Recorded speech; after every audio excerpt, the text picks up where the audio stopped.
DJ Chose. What's up, Twan? What's up, Aaron? What's up, Trey? I want all three. Oh, Kevin. Oh, Devin. Waterfalls when you walking past me. His pocket's big, thick, and he gon' trick. He make me stutter, and his friends gon' trick. They pockets thick. I want all of them. Pockets so fat, but my ass fat. He ain't tryna leave, come spend that. Broke ass nigga can't talk to me. You getting money, boy, spend that. I don't want your $40. I don't want no Ugg boots. Run up a bag, all in this sad. Do what I say, do, cause you all on my ass. I don't care about your baby mama. I'm just looking for a sugar daddy. Fuck a bills, pay mine. Broke boy, get none of my time. Right, spend mine when I can spend yours. For dinner and a movie, meet me at the store. Leg store, cause I'm always twerking. That's me what I'm doing, though. But see, I'm working. Work. I'm like a 9 to 5. Word. He too legit, it's hammer time. He put up in the foreign. Now all my ex niggas boring. He wanna fly me to Dubai. Hell yeah, I got time. What's up, Twan? What's up, Aaron? What's up, Trey? I want all three. Oh, Kevin. Oh, Devin. Waterfalls when you walking past me. His pocket's big, thick, and he gon' trick. He make me stuck, and his friends gon' trick. They pockets thick. I want all. What's up, niggas? What's up, bitches? I ain't got no preference as long as you gon' lick it. I got this nigga tricking, but he ain't no magician. That boy brain so damn good, I should pay him some tuition. And you know he ain't my ass too. Ha! Pussy ball like Caillou. Hella thick, all this booty come from soul food. Fuck my nigga in the car when I'm in the mood. I'ma give his ass a quickie like an interlude. Put this cake all in your face, eat it up like anime. Pussy wet just like a bae. Now your nigga call me bae. You better cuff your chick if she thick. I'ma fuck her like I love her, then tell her that we just friends. I don't want dick, I really want ends. Said that before, I said the shit again. Got ass and face, yeah, baby, I'm a 10. I don't love a nigga unless it's supposed to be. What's up, Aaron? What's up, Trey? I want all three. Oh, Kevin. Oh, Devin. Waterfalls when you walking past me. His pocket's big, and he gon' trick. He make me stuck, and his friends gon' trick. They pockets big. I want all of them. Ain't that DJ Chose over there? Look like DJ Chose.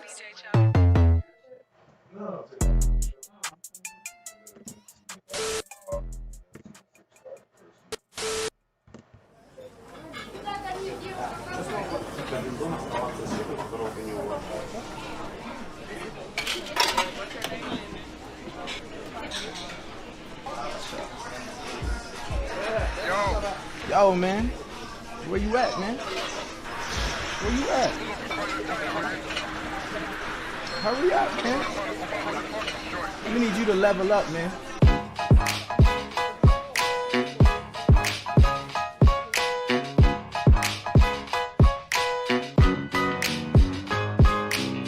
Hey, yo, royal to them there, no? We the one them call Sunshine. I want to them, man, yeah, man. Sure. Hey, yo, Sunshine, make them level up. Hear this. I know you heard it all before, I ain't with it no more. And still they steady knocking down your door.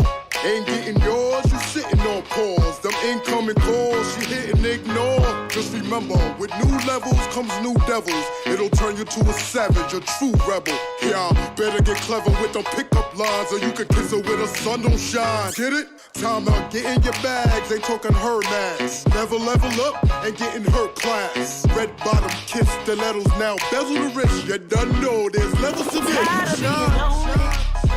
Be nice to have him hold me, but if it means dealing with a lot of red tape, I suggest you keep it moving.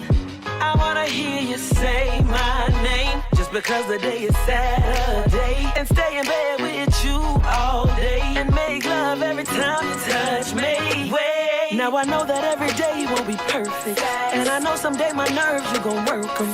Not only for me, but vice versa. But at the end of the day, it's all worth it. See, the sun don't shine forever. Same things for stormy weather. But if you got me like I got you, I am sure that we can level up together. Oh yeah, we can level up. Can level up together.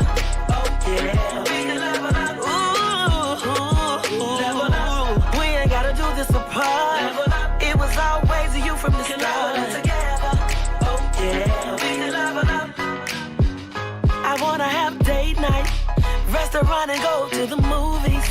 Maybe on Friday, VIP, bottle service. Really? So you just gonna look at your phone while I'm trying to talk to you? See, that's the shit I be talking about right there. You always scrolling up and down on that Instagram. You always with your friends. You never at home. You always playing the game when you are home. Yeah, but I got something for all that. See, cause you got me fucked up. Day it's all worth it. See, the sun don't shine forever. Same thing for stormy weather. But if you got me like I got you, I am sure that we can level up together. Ooh, yeah. We ain't gotta do this apart. It was always a you from the start. Together.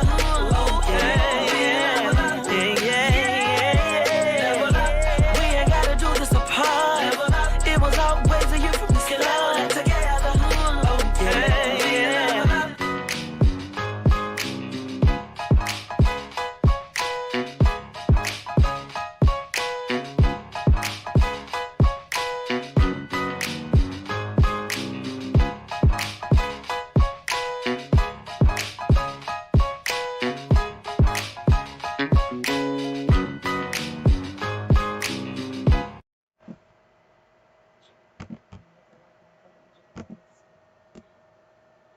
Yeah, we're gonna go on after this video.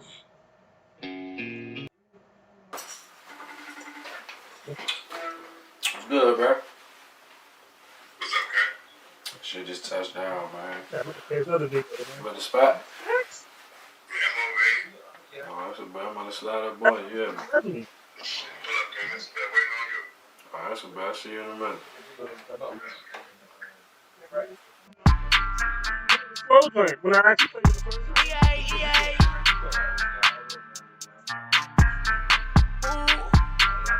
It might not have been on air there.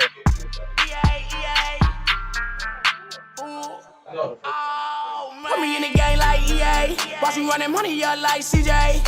Ooh, I ain't been asleep about 3-4 days. I just caught a nigga lagging on the freeway. I just made 25,000 when the trap put up half in the cut, gave the rest to the DJ. Big boy pack, shit touchdown. I just came to California, boss coming in with CA. Put me in the game like EA. Watch me running money up like CJ.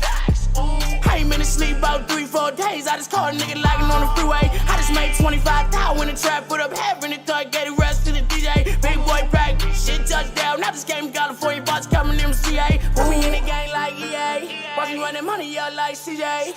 I ain't been asleep about 3-4 days. I just caught a nigga lagging on the freeway. I just made 25,000 when the trap put up half in the cut, gave the rest to the DJ. Nigga really street certified, nigga always been stamped. You ask my niggas out there in PA. I just want a DC side edge, my niggas out Maryland. You even ask my niggas out VA. Big boy pack, shit touchdown. I just came to California, boss coming in with CA. Now he's gon' tap undercover, take a picture, plus the judge, prosecutor, steady work with the DA. Been a suicide, try steady, booty money steady coming in like a running on a relay. Really fucked up when I fucked up in the past, really trusting everyone that's trying to come on a night.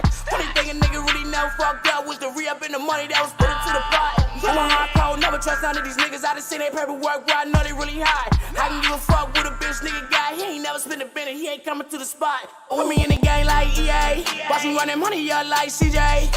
Ooh, I ain't been asleep about 3-4 days. I just caught a nigga lagging on the freeway. I just made 25,000 when the trap put up half in the cut, gave the rest to the DJ. Big boy pack, shit touchdown. I just came to California, boss coming in with CA. Put me in the game like EA. Watch me running money up like CJ.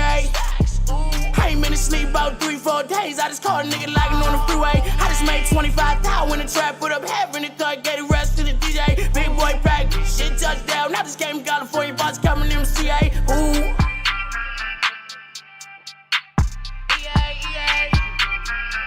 Came California, boss coming in with CA. Ooh,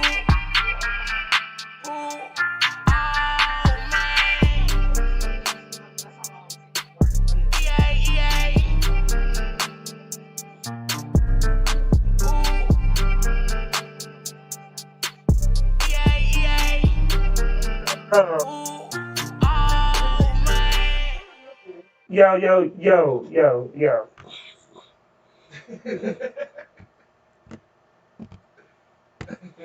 Yo, it is the world's most dangerous podcast at the Bob Radio. We got. All right. Did his voice just change at the beginning? He was coughing and choking and then. I told y'all before we started the show, it's about to go down tonight. Well, So, CP3. so as always, we got CP3 in the building, Yes, sir. Yes, sir. Beautiful Sunday.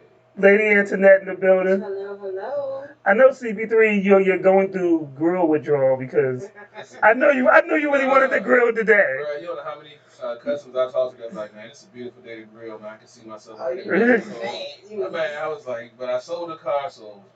I think you know. Yeah. Lady Antoinette, I was wondering when he was going to call and be like, yo, you home yet? It's too nice of a day. Man, it's beautiful out there today, man. So, you know. Or sometimes he'll wait for me to leave in the morning and be like, yo, just leave the door unlocked, man. I'm coming straight there. Yeah, man, get the grill ready, man. There's nothing like grilling, man. It's a beautiful thing, man. It's a beautiful thing. Y'all should come through. Check this up, man. I'm so glad that you're here because when he was cooking, like, it was 10 niggas and it was just me and him. I'm just saying. So remember I came to visit the show? Yes. And when I came to visit, I was like, what are you cooking all this for? That's what I do, man. When you're used to having 48-hour cookouts. Right, but there's a difference between a 48-hour cookout and a little block of Sunday. But then I take some stuff home for later also. Oh, well, we know how you rock with the food, Exactly. with the cheeseburgers. You know what? Look, we all have our vices, all right? Well, you a hamburglar. That's what it is. There's nothing like a good burger or a good steak off the grill. You carrying them around. So, Lady Antoinette, he was cooking so much food, I couldn't even get drunk. Like, I'd be like, damn, this is a blow. This is at the bar, and I'm really, really just sober at this point. Right. And I think the first time I came, what did I bring? I brought something heavy. Was it like? It was Maker's Mark. Yeah. Yeah. I bought a big thing of Maker's Mark. I don't think nobody got drunk. Yeah. When you grill, I grill chicken, fish, burger. No vegetables. Look, somebody brings sides, that's cool. I'm on the grill. Whatever comes out, somebody else brings something. Look, I'm on the grill. I'm handling the grill work. If somebody want to bring some sides and some other stuff, well, I mean, real talk, I would, but you don't be telling me for real.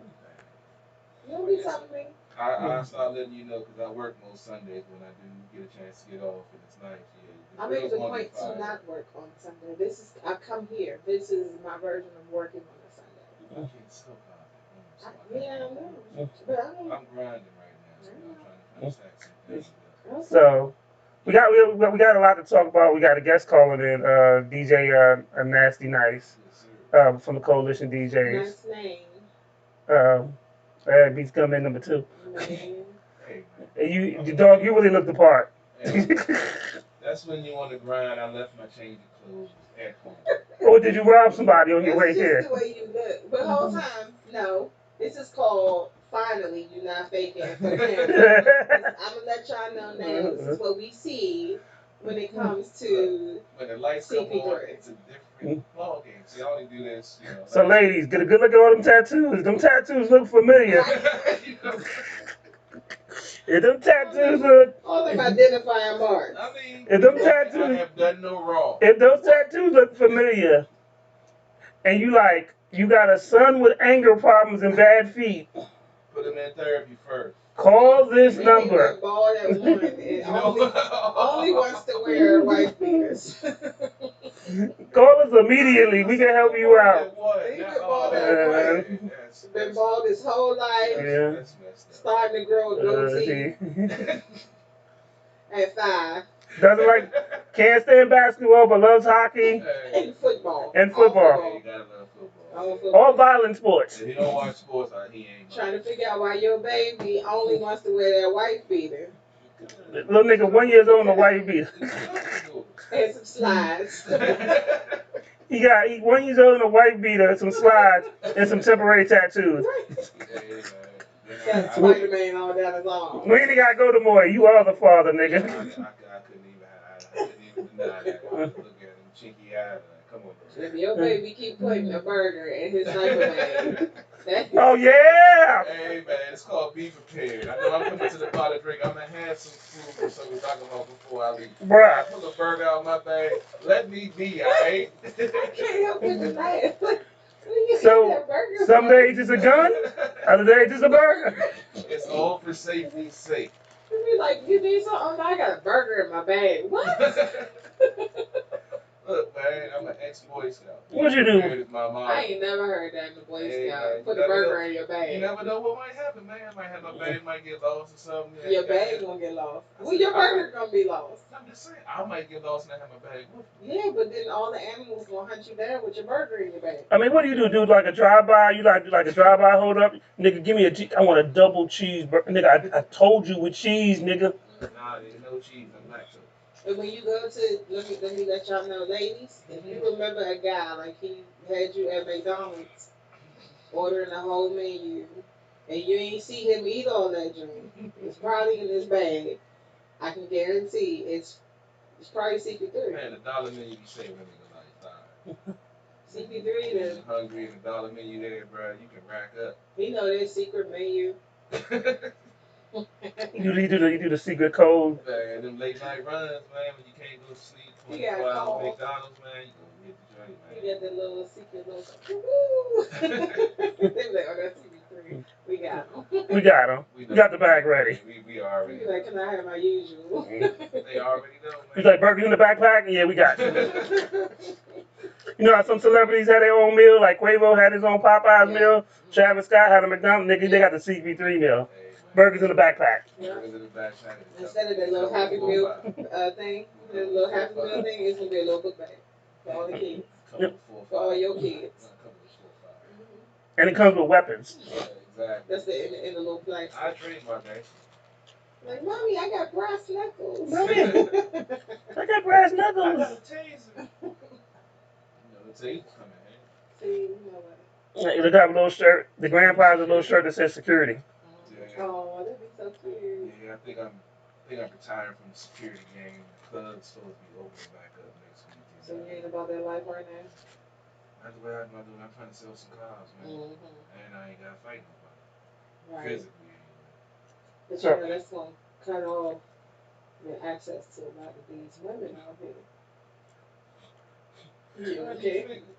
Oh, how you feeling? Oh, excuse Really me. confident. My bad.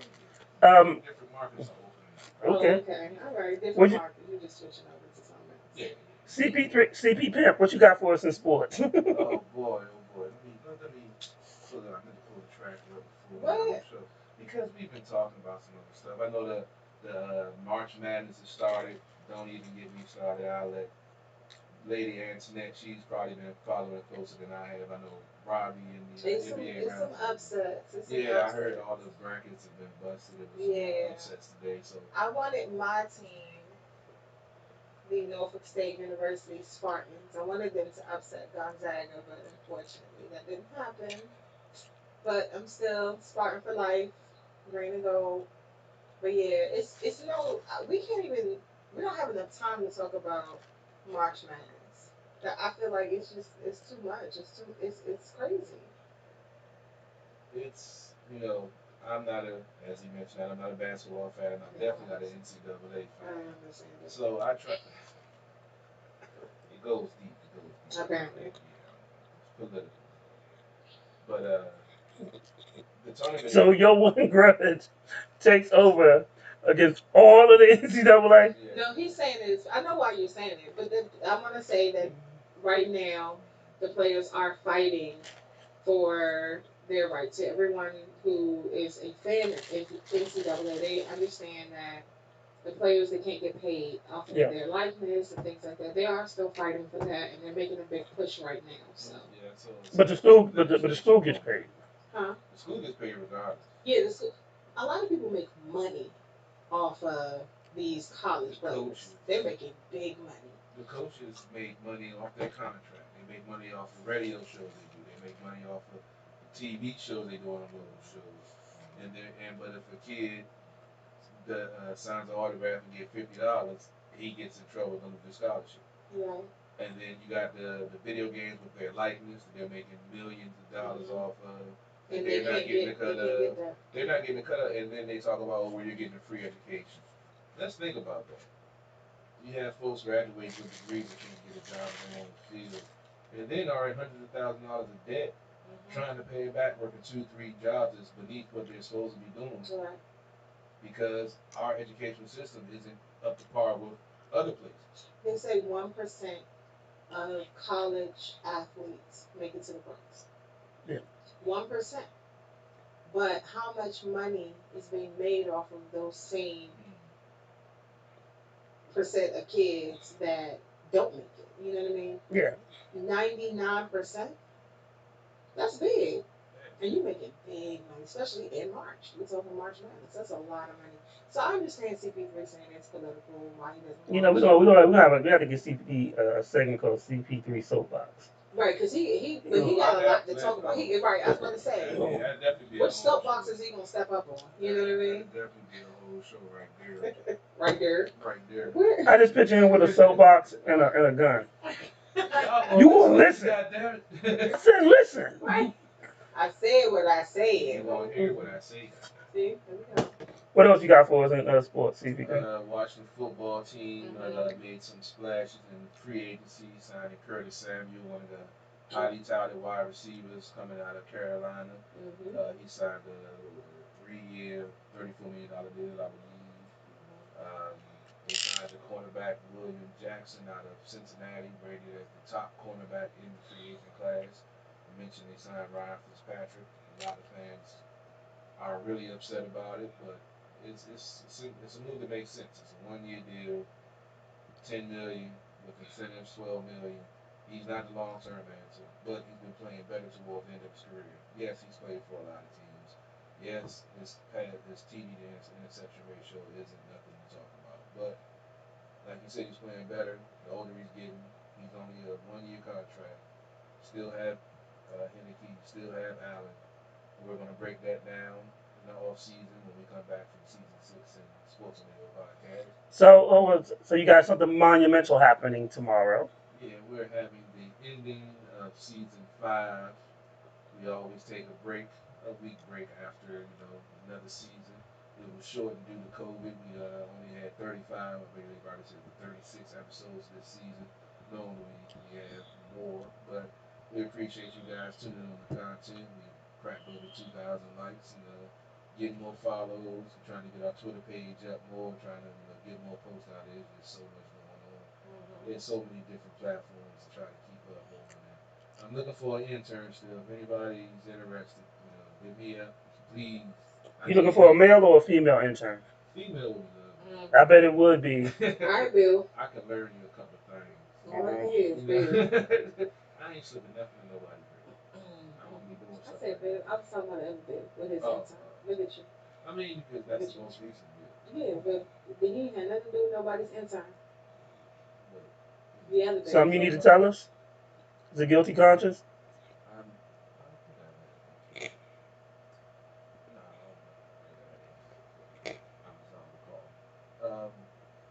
But it's definitely going to be an interesting off season with the Washington football team. Now they're looking to sign more players for depth and hopefully start getting some of these contract extensions on Jonathan Allen, Deron Payne, because their rookie contracts are going to be due pretty soon, and you definitely want to get those guys locked in. You got Matt Ioannidis coming back.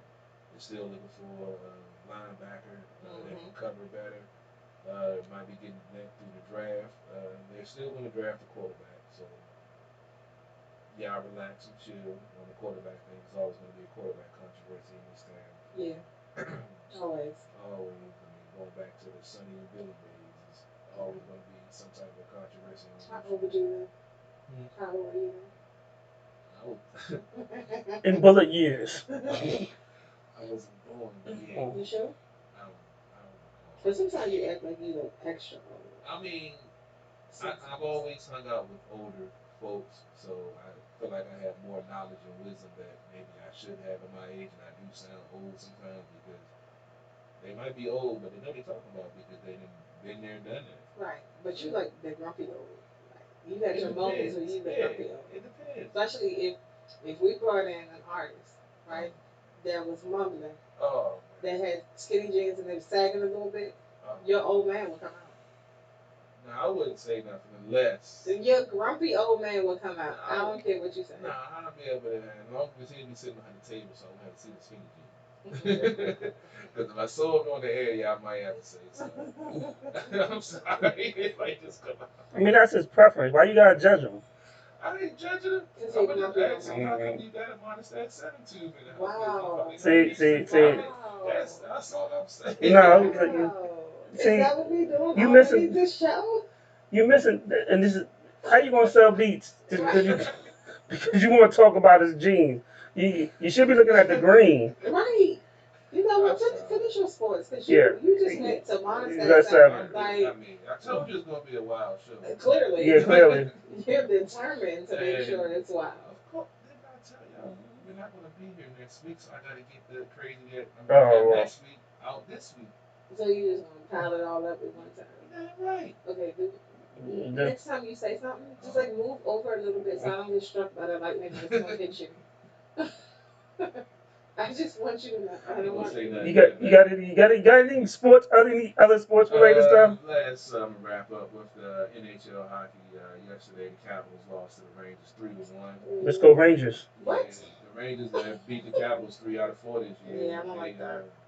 Ovechkin beat the Rangers the night before 2-1 because he scored both the goals. He said Ovechkin. Pretty much. He scored both the goals to win the game.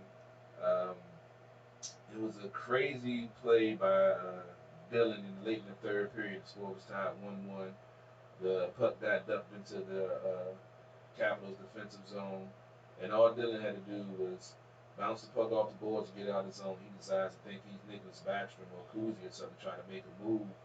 The defenders behind him pushed him. As soon as he did that, lost balance, turned the puck over, boom, scored 2-1 with like 5 minutes left. Capitals pulled the goalie. Unfortunately, it didn't turn out well. The Rangers scored that goal, making it 3-1, ending the Capitals' 7-game winning streak. Still in first place, but that could have been a point if they could have not made that mistake and got to overtime. They're the neck-and-neck tie right now with the Islanders, who are one of the hottest teams at home. I believe the Caps will be seeing them next week. But we'll be talking about that on Sports and Hill podcast tomorrow night, starting at 9 o'clock. Tune in. We'll be talking season finale, right? Season finale, season 5. We'll be talking hockey, NBA basketball. I'm sure Robbie and the roundtable will be talking NCAA basketball. Also, as I mentioned, we're taking off next week and coming back the first week of April when baseball starts. And we'll be trying to fit baseball in the schedule because we've been doing 2 sports and still going 2 hours. Going to almost 11 o'clock. So we're trying to get off there before midnight, but we're going to see how that goes. You can try. We don't talk. We barely talk sports in here. We still have a 3-hour show. Yeah, exactly. And we only on the sports report. Abbreviated version. That's mainly because you start talking about minor stuff. So. Yeah. That was a brief intermission. So, Lady Antoinette, what you got for us? Well, I'm still on my kick. I think with us not being here next week, I am going to hit up a couple of distilleries. I think the weather's supposed to be nice. Uh-oh. So when we come back the week after, don't do me like that. I'm going to make sure that you guys are able to taste the wonderful alcohol that these people have crafted, But today I brought in Apothic Inferno, which is it's my favorite, honestly, because it's inexpensive. The percentage is quite high. I believe this one is 15.9. That's what's up. It's very high. Don't do that. I mean, I was coming here, but it's aged 60 reaching. days. Right, he's mad because I brought up the cheeseburger. But it's talking about my burger. But after the wine is crafted, I guess you would say, it's aged in whiskey barrels for 60 days. So it has that whiskey feel, that whiskey vibe to it. You always have to have a mixture.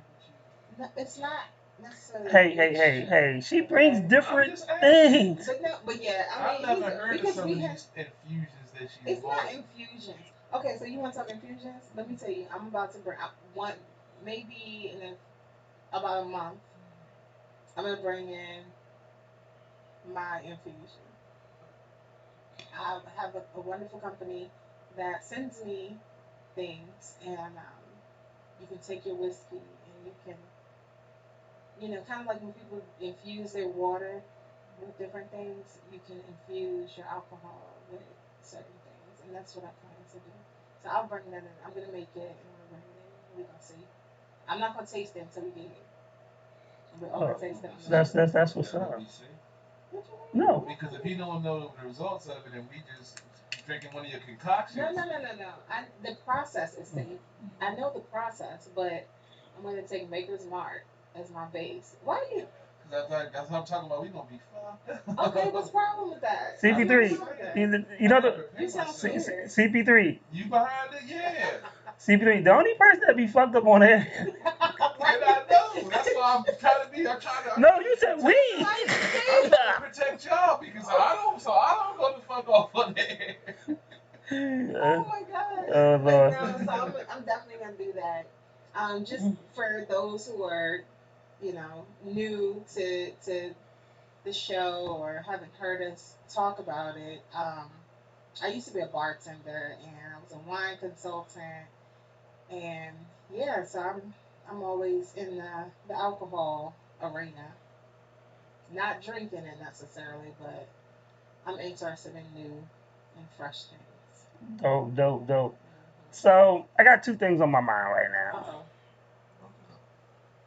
So the first, I'm a wrestling fan, and WrestleMania is coming up. Yes, it is. And for those that don't watch wrestling, Bobby Lashley is the champion, and he's black. Mm-hmm. Excuse me. And it's very few black men who have actually been world champions. Yeah, of anything. So it's gonna be 2 nights of WrestleMania, and Bobby, because you need world champion main event. So hosting this year's WrestleMania is one of their ambassadors, Titus O'Neil. He's been around for a very long time. He was a wrestler. He's a good one ambassador. He's a black guy. Vince McMahon really likes him. Like, yeah. He got famous because he had him on to go viral because he ran to the ring on the Royal Rumble and he tripped and fell, and he actually slid underneath the ring. That was hilarious. That shit was hilarious. And they talked about it recently, too. Yeah. They were talking about it recently. But partner with him is a man who was in 2015 taken off of the WWE Hall of Fame. Why? Why was he taken off? Because he was on tape having sex with one of his friend's wives, Bubba the Love Sponge's wife, and that sounds like somebody we know. Sounds like something CP3 would do. But his daughter happened to be dating a Florida rapper, and he used the word nigga this, that nigga with the hard ER a couple of times. And the man in question who I'm talking about, if you don't know, is the immortal Hulk Hogan. Yep. Now, the WWE has taken people, like they put no footage of Chris Benoit because of what happened with the murder-suicide. Right. Even though 90% of it is their fault because they didn't have concussion training. They knew he was on steroids, and they knew something went right. And they knew he was suffering, But it's more, they were back then. It was the Attitude Era. Chair shots was, that was the thing. They got, people getting hit in the head with the chair a lot. And Chris Benoit's finisher was the diving headbutt. So, and taking that no responsibility, he'll never be in the Hall of Fame because, and he was a great wrestler. However, yeah. But yeah, I'm saying crazy not because of what he did, like while he was wrestling, like people were like, "Oh my god, that's crazy," but like really it was something wrong. Yeah, and there was something wrong with him. So they would never allow him to be there. And there are other things that people can do to, but once again, in that Hall of Fame, Donald Trump is in the WWE Hall of Fame. A man who blatantly said grab them by the vaginas. So. Amongst other things. Oh, and Hulk Hogan is going to be not one but a two-time Hall of Famer. As if they weren't other people who they could recognize, as in the Tony Atlas or I think Rocky Johnson is in the Hall of Fame, but there are other. It's like not even just Tony Atlas because he's black, but there are other people they could be recognizing besides making certain people a two-time Hall of Famer for like no reason. Like it's lazy booking. So. I don't believe it's lazy, but go ahead. It's a reason. Well, they're trying to make it a kumbaya moment for Hulk Hogan. And, I probably won't even watch the program at this point. And honestly, they're not the only person who said it. Because had it just been Titus O'Neil, I would have been fine with it. Yep. Because I know the work that he puts in behind the scenes. And he's the guy that's going to all that shit that Hulk Hogan talk, he's the guy that actually goes out and does it. Right. He's the guy that's going to the Make-A-Wish Foundation. Hell, it could have been John Cena. I still would have been cool because I know the stuff he does behind the scenes. Yeah. I don't really like him that much, but he sucks. John Cena is extremely corny. Yes. I still remember when he first came in. That's what I You remember him rapping? Yeah, that's terrible. That shit was hilarious. His rap was terrible. I know, it was hilarious. Oh, so that's funny. Yeah. But yeah, because he you know played he the made role. money off of those raps? Because anybody gonna buy stuff from the WWE. But if it was anybody else, and especially now, and they did it after Bobby Lashley became champion, so they knew this was the plan 6 months ago. And they knew they were going to put the belt on Bobby Lashley, and they're purposely setting this up. And I feel like it's such a negative thing, and it's going to overshine a great athlete because Bobby Lashley worked twice as hard to get where he's at, and he walked away from the WWE a long time ago, became a MMA fighter, went to other federations, became world champion, came back, and they still kept him in the mid card. He finally, after 16 fucking years, gets a break to be world champion this year. And here's the crazy thing. No disrespect to Drew McIntyre. Drew McIntyre was fired. And they finally brought him back, and he made his ascension quicker than Bobby Lashley. And Bobby Lashley wanted, and they would have never did what they did for Drew McIntyre for Bobby Lashley. Drew McIntyre basically got the Claymore kick Brock Lesnar out of the Royal Rumble. Then he faced him at WrestleMania, and he squashed him. He's one of the very few people that actually squashed Brock Lesnar. Who's big for no reason. Yeah. And why do you make that? He is. And Bobby Lashley is the size of Brock Lesnar. And when Bobby Lashley got back, he was saying he wanted to face Brock Lesnar, which would have been money. The reason why they never let him do it is because they're both legitimate MMA fighters. Yeah. And he can actually. And he would have beat the and Bobby Lashley is also a veteran. Like, his resume is impeccable. Well, here's the thing. Everything that you're saying, that's the plight of the black man, unfortunately. Yes. So, him having to work twice as hard, things like that, unfortunately, that's the way that this culture is. It's sad, but it's true. Yeah. It's a reflection of the country. Indeed. Yeah, so that's the reason they got to play up to that. They can't even have look how long it took to get a black president. You know what I'm saying? More people care about WWE than they do about the country for real. Well, no. Let me tell you something about WWE. My son is a fan, and I support WWE because my son does. I used to be a fan a long time ago, and some people could say I'm still a fan. I'll still watch. I still keep up with some things. However, never do I forget WWE and where they actually stand. the person who owns and runs the company, because it's a company, you cannot deny who he is as a person. You cannot do it. There's a reason Donald Trump is in the Hall of Fame. That's his homie. They tight. They tight. So That's why it doesn't, it just plays right into why last year had to work twice as hard because, like I said, we're a perceived threat from birth. And I mean, when you take a step back, okay, 151. I'm sure that you remember Kofi Kingston. Yes. Winning. And then, how long did he keep that belt? He kept it for several months, and then they had Brock Lesnar squash him in like 10 seconds.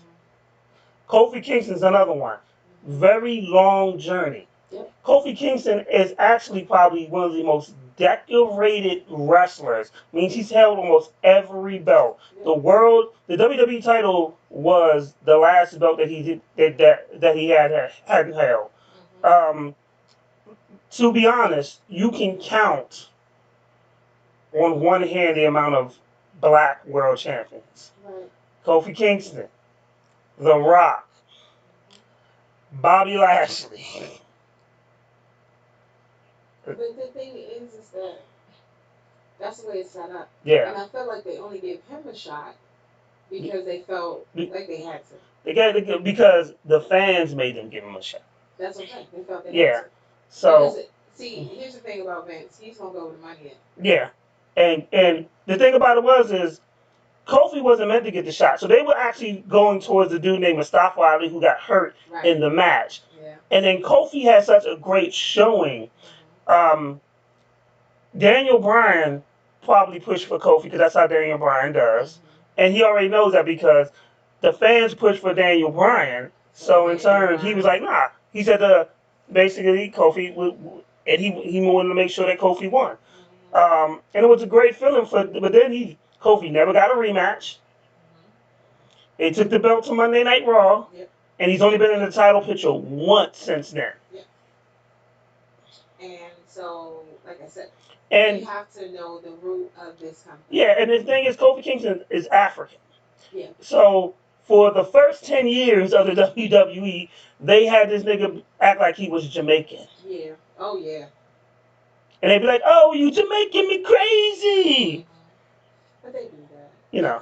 My kids have an issue with Russo because of where he's actually from.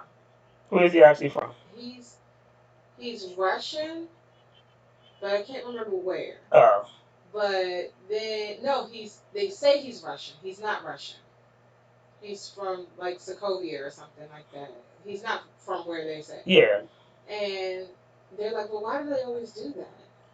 Try to make it's a character. Yeah, try to make the story with you. And they're like, yeah, but why couldn't they incorporate his truth in the storyline? I said because There's no money in that. There you go. I said because at the moment when they came out with him, Just like we didn't like Russia. Yeah. And they wanted him to be the bad guy, so they wanted us to hate him. Like Lana, whose real name is CJ, is American. Yeah. And she came up. She was supposed to have been. She talked with a Russian accent. She's not Russian. She's American. Yeah. Yeah, I bet. Oh yeah, blonde haired white girl. Yeah, just your alley. Yeah. I'm sure you love her. So let me get on. You should watch wrestling. You should watch wrestling more. I watch it when I'm doing my show. Oh, okay. CP, let me borrow your soapbox. So let me talk about this Justice League movie. Oh my. Before I guess call in. Oh. So it's 4 hours long. Okay, so hold on. It's not just it's 4 hours long. It's a movie that we've already seen that they decided to re-release with the director's cut. And let me tell you, the movie got bad reviews in the first place. So I guess they felt doing this would give them better reviews. So it's a better movie. But in the words of Black GOP, God bless his soul, it's good for a DC movie. There you go. You can't compare this to Endgame. You can't compare it. You can't compare it to the wackest Marvel movie. I will say this: there are very good points and there are very bad points. We'll start with the good, because the bad is long as fuck. It's a DC movie. You should have known that. So, one, the good point is They actually started with, they're right over there, son, behind the 17th, I'm just letting 38 y'all know bar. we gonna make sure he gets some moonshine cherries as well. It tells the story of Cyborg, who was a black character, and they did a good job of that. The storytelling was good. It was better than before. And the thing is, the stuff that didn't make sense in the first movie now makes sense because you hear the whole story. Right. So meaning they cut the wrong stuff. Yeah. I'll take that ball, you know what?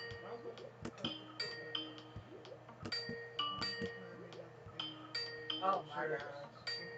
How's it not coming through? Our guest is calling in, guys. Hello? Pretty good, pretty good. Call me back in like 1 minute. It didn't go through my computer, it just came on my phone. So I gotta reset the Skype real quick. So give me like 3 minutes. So I'm gonna reset it. Another beer. He done poured some wine, ancient whiskey barrels, and he just brought over the moonshine cherries. So just let y'all know. You about to get rickety raw, baby. You didn't even get a spoon or nothing. He's slipping, he falling. I don't want to do this.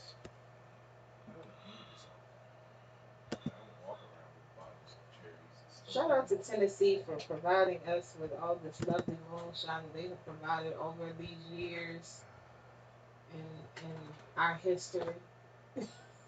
Tennessee is historic for moonshine. I've actually been through Tennessee a couple times. I have family in Tennessee. Why you giving it to me? That's for you. You just take. Okay, do that.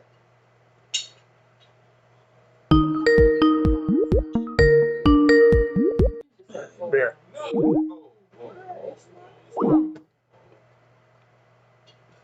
Okay, yeah. We're waiting for him to call back, and I just had to get everything set again. We'll wait for him to call in, and then we'll continue the rant after we have the interview with him. I'm making sure that this man gets some. I ain't taking no. They got enough juice. They got enough juice in it. I mean, you didn't have none last week. You kind of punked out. You I trying to punk out now. I had one last week. You had one. Yeah. And you didn't even have the juice that goes with it. So, Come on. you should be calling back in now. That's not a lot of juice. It's just a little bit of motion. Welcome to the Temptation Island. You gonna be having some drunk calls tonight, sir? Gotta be to work early. Uh-oh. Gotta sell some cars, baby. Nigga, if your voice changed one more motherfucking time. Very like in the middle of the sentence. Look, he's scared to take a sip. Are you sweating, nigga? I always sweat, baby. I ain't always sweat. Go ahead, taste it. Didn't it just make it better? It's a little one. Go get some ice. You got some ice in there? I might. It's always a possibility. Don't be scared. Well, first of all, red wine is not chilled. You drink red wine room temperature. Do I look like I drink red wine? I'm telling you. First of all, why are you talking like that? That's the first problem. Uh-oh. He putting ice in red wine. You Alabama for that. This is so problematic. Alright, DJ, we ready to hit us back.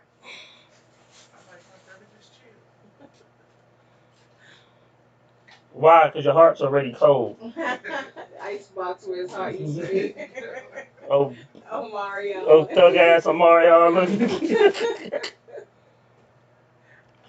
So we will continue with the rant after this. I just want to let y'all know I didn't watch it because I heard it was 4 hours. I'm gonna be real. I was not interested in watching 4 hours of DC.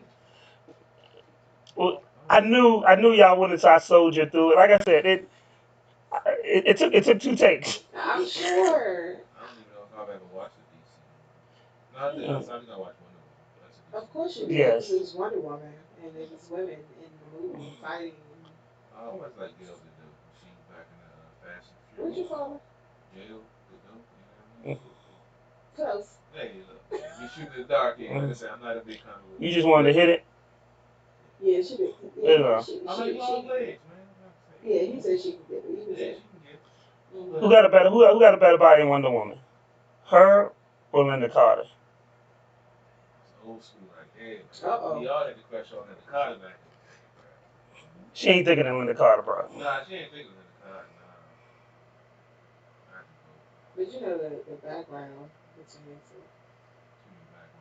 I'm talking about their nationality. It's different. Oh. Didn't they say Linda? Wasn't she Latina? Isn't she Latina? I don't remember it. I think she is. Okay. Green and pink, baby. Oh my God. Green and what? Green and pink. Oh, weed and Weed, money, and pussy. He talking real low.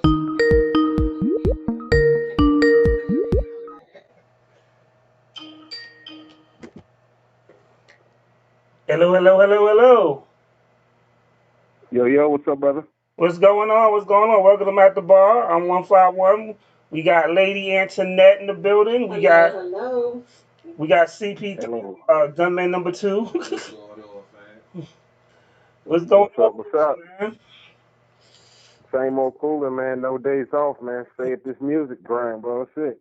Oh, dog, you be grinding. You know, I be seeing you, dog. I be seeing you. Okay. That's what's up for sure. So, introduce yourself. I mean, show all your accolades. I don't want to miss anything because I know you with the coalition of the DJs, but I'm sure you've done a lot. I did see your interview with Erica Brown because you got your own podcast and stuff. So just introduce yourself, and we gonna go. We got some good questions for you. All right. I'm DJ Nasty Nice, man. I'm out of Roanoke, VA, southwest part of VA. I've been DJing 33 years. I've been on my grind strong. I just recently got with Limelight Management and took the biggest leap of my life, man, to be a coalition DJ. I've been doing numerous parties. I've DJed for endless celebrities. I'm in the production. I have a podcast. I got a radio show called Trap City Radio. Also, I got a top tier program that I do for local artists. I try to give them a place, a limelight for them to have their music showcase. So I do the local talent, and then I try to do like the industry side. You know, just stay busy, man. Hosting mix CDs out here, trying to reach out and touch more people, and you know, just try to spread my wings a little bit more. What's up? As always, Lady Internet started off. Okay. The first thing, and I made a comment. Your name. Can you explain that to us? Oh, okay. I started out as DJ D Nice, and another DJ in my city had the same name. So I was trying to come up with something unique one day. My friends heard one of my mixtapes and was like, "Oh, that's nasty." So they were like, "Yeah, man, that's nasty." I'm like, "Yeah, okay." Take the D off Nice, put the nasty. So I did that, but the way I spelt it was so unique. So I try to make it like, okay, I don't want the name nasty, like a stripper, Nasty. So I was like, okay, let me put twist on it. So I spelled it Naztee, and then for the Nice, I spelled it Nyce. So I kind of just earned the name from what I was doing, and I just stuck with it, and I just been rolling with it ever since. All right. CP3, what you got? Being in the game 33 years, I've been making beats for a little while and gone through the transitioning of different music that's come out there now. So being in the game that long with your craft, how have you been able to adapt to the changing music and the changing needs of this latest generation? Oh man, great question. It's very hard to adapt. You really have to tap in a whole lot more to keep up. The sound is hard to keep up with, coming from, a 3-year generation. It's been a hell of a, change, man, to really cross over. But the way that I found what worked for me to keep up was I have a son that's 17. I got to stay tapped in with him, stay tapping in with local artists, and just stay Googling music in different regions. It's been a really hard transition. But with COVID coming out, and for the last year, it allowed the DJs to get a real big look. So that helped the transition for me a whole lot. But it's hard keeping up with these young guys, bro. That's the truth. Absolutely. It's an honor to be here, man. I want to say, shout out to At the Bar Radio Live, and I want to shout out Limelight. Alexis, my manager, put me on, man. Got to shout y'all off from the beginning, man. It's my first official interview, so I'm excited. I'm over here popping a bottle. It's called At the Bar Radio, so I got the Rosé, got the Patron, doing what we do. I get you down here in the studio. You gotta come to the bar. Yeah, definitely, man. All my media is the same as my DJ name. If anybody can remember, it's DJ NAZTEE NYCE. That's DJ Nasty Nice on all the media's names. You can see me do everything live. I'm really keeping it real, no front, no faking. Let everybody see behind the scenes, backstage, see the whole process. Now let everybody see what goes on. All right. Oh, I just sent you a friend request like 5 minutes ago. It'd be the bald-headed thug-looking dude. Right. That looks angry. It's really angry. What have you? What is the biggest takeaway that you've gotten from the music business? The biggest check? No, the biggest takeaway. Oh, what's the biggest takeaway from the music? Yeah, well, yeah. I would say it's the gift and the curse of being independent, because now everyone has a shot, but I think it takes away that window to grind hard. Like, I'm from the era, like, have your mixtape to get backstage and get heard. So it's a plus now that artists and, producers can grind their own way, but it's a lot different angle of getting on than it was then. So it's a little harder, which I feel like it's a takeaway, but it's more opportunities for independent people trying to get on it. That's true. I can definitely agree to that. You got something, lady? You rubbing your hands together like Bird, man. No, so we have a wide variety as far as our audience is concerned, and I'm sure that there are up and coming artists and DJs that may be watching right now. You have your success. However, I'm sure it took a lot to get there.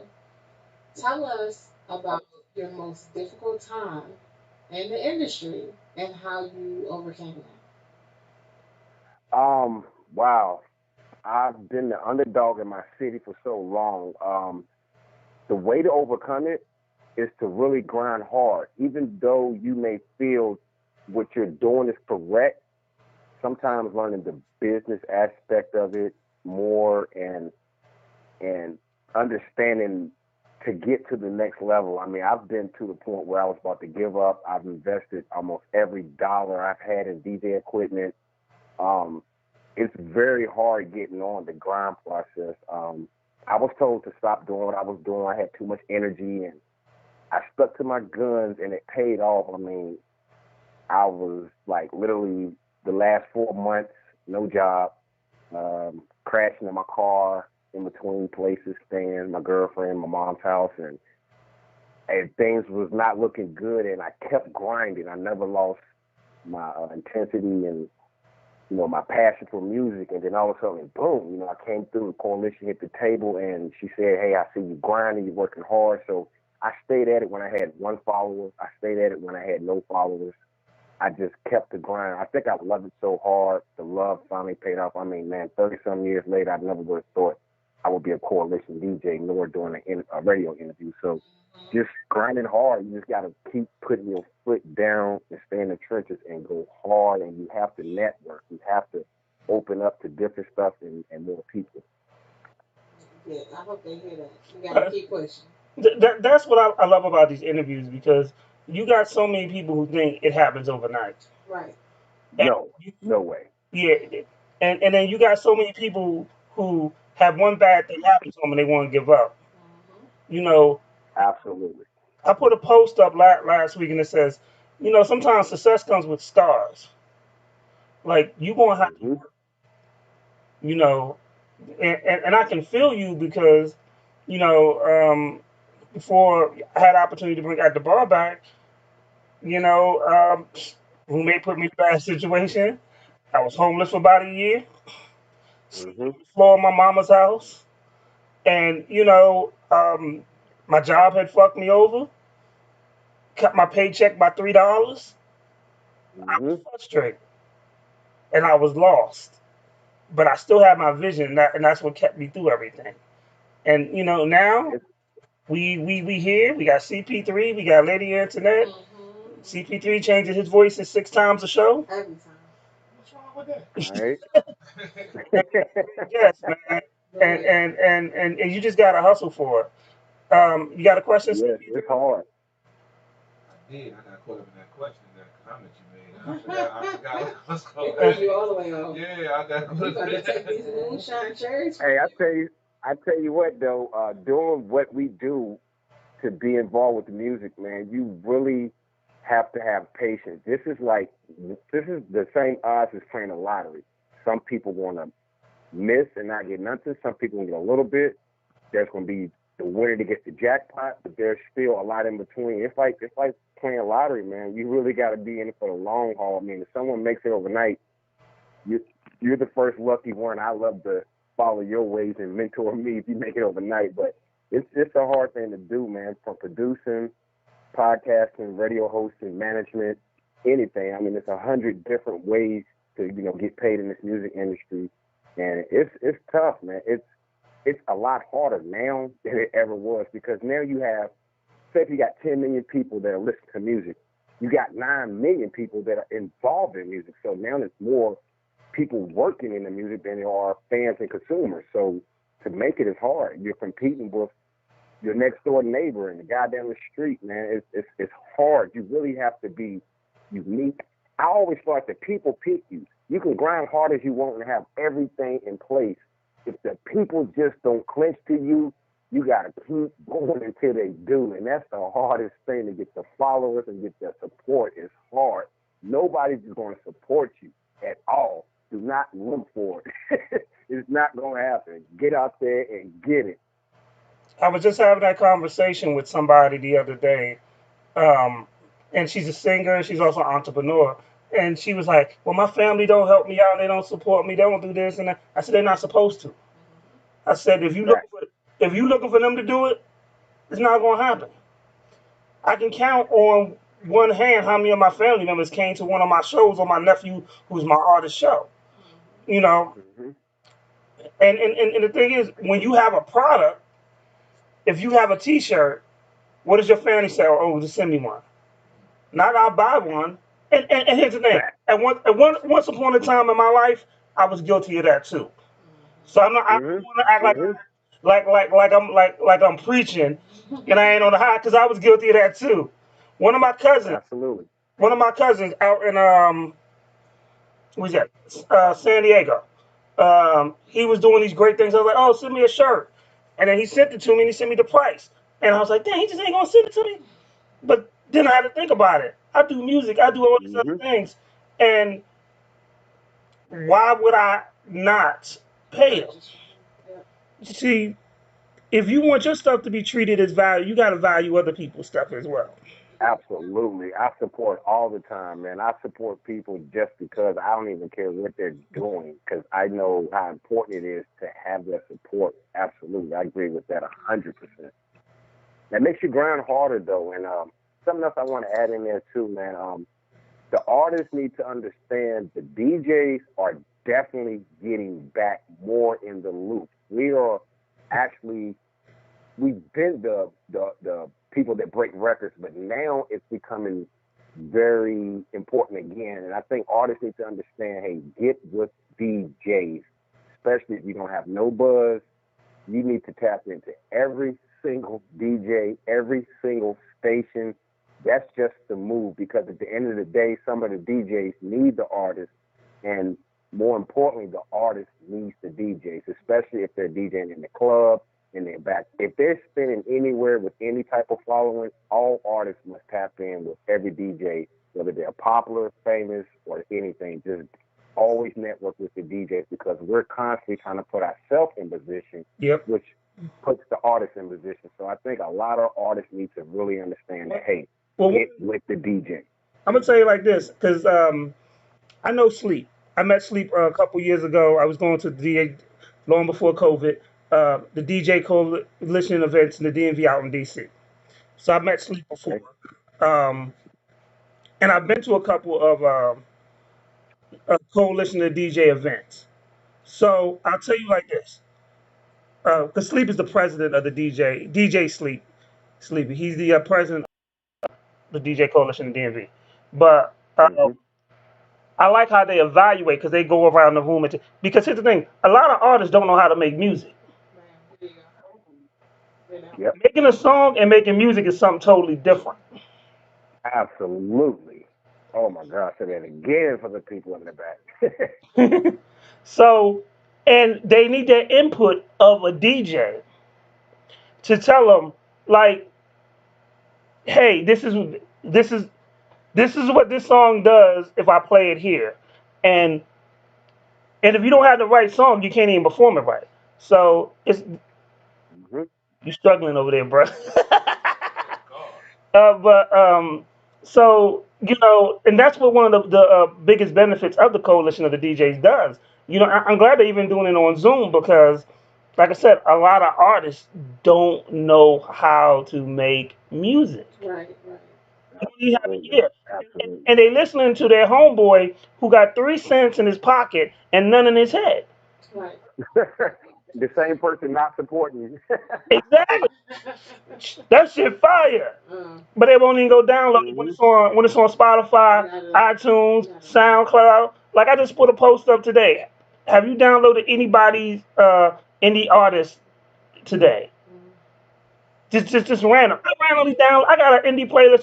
Got over 200-300 songs on it. After bar playlist on Spotify. Well, I just go through. Sometimes I don't even say hi to the people. Oh, you got music? Boom, boom, boom, boom. Because I'm just there to support. Yep. You got out to the coalitions, man. They making it happen, man. Like that's like people think we just DJ and run around with a tag. Like, nah, we actually artist development. We're working hard, man. Shouts to Sleep in the DMV, man. He came down to see me Friday, welcomed me in, gave me the hoodie, bro. I'm affiliated with the Carolina edition, so I'm right here in Virginia, so I'm linking with two sides, man. This is the move, bro. So, man, if the artists can hear me, if people can hear me, you know somebody, man, tell them hit the coalition DJs. We are actually working. We are working. Yep. That's kind of what I was going to ask you about my little bro. He's gotten to the DJ game for about a little over a year and a half, and he's been getting a decent following. DJ 808, shout out to my little bro. Also played lead bass in a couple of go-go bands. I ain't gonna put their name out there because I ain't getting paid for advertisement. But he's been having a lot of success coming up new. I'm gonna tag him in this broadcast after the fact. What would be some advice you can give him to have the longevity that you've had and the success to become a better DJ?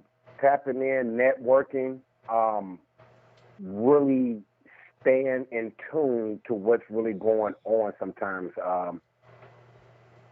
Really the thing I think is it's kind of more who you know. You gotta work hard every day with your craft, but you gotta put yourself around people that are actually doing things. Put yourself around better DJs. Put yourself around people that really advanced in what you're doing so you can learn the ropes. You have to really just be around it and really into it. I mean, music and DJing is my life, bro. Like, outside of anything else, it's music. I don't have freedom and free time. It's really music. So you got to really live the lifestyle and put yourself around the right people, and it'll definitely come together regardless how long it takes. That's what's up. No doubt. I just want to let you know because, you're on the phone, but we at the bar, and I'm the one. I'm not.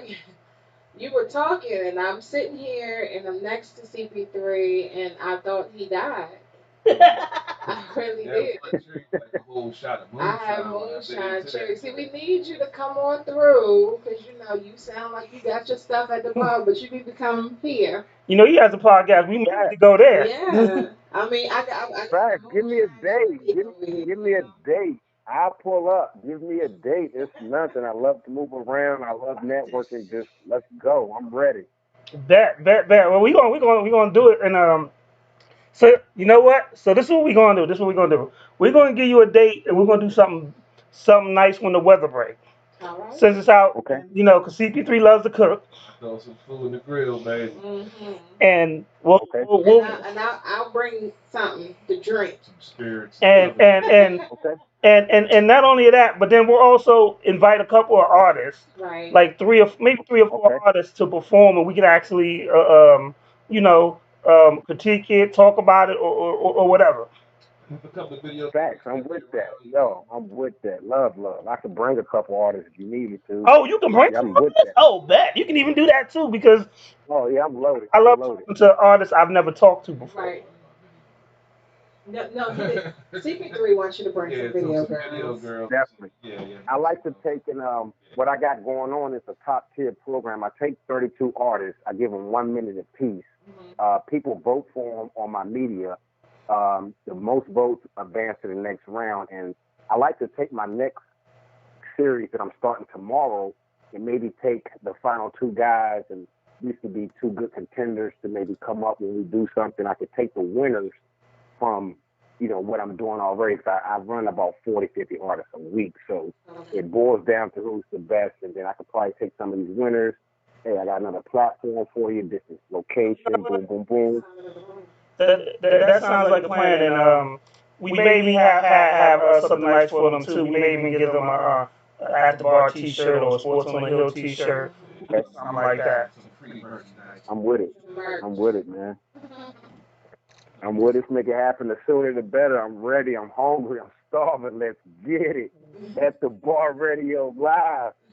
Yo, dude, one thing about the show is that Alexis books a lot of artists. Alexis, shout out to her in Limelight. Shout out to Stephanie. Shout out to Jay. But they got Sunshine Anderson and Royalty. They came through. They called. They want to come down. Yeah, definitely. That's my man, Royalty Kirk. I went to school with Kirk, man, and they family, man. So I'm locked in with them, bro. That's nothing. Let's make it happen. I'm somebody. Let's do it. Let's do it. All right. So I'm ready to rock, man. I bring my turntables. I bring the mat book. Whatever I got to do. Like I like to show my skills a little bit because most DJs, push buttons and talk a little bit. I'm one of these guys. Oh, I got to touch them turntables. I'm from that era. I'm not playing. I'm gonna smoke somebody's boots. There you go. We like that. Yeah, I ain't playing on them turntables. I feel like Floyd Mayweather. I'm talking trash and I'm undefeated. They ain't gotta love it. They ain't gotta like it. We gonna get it.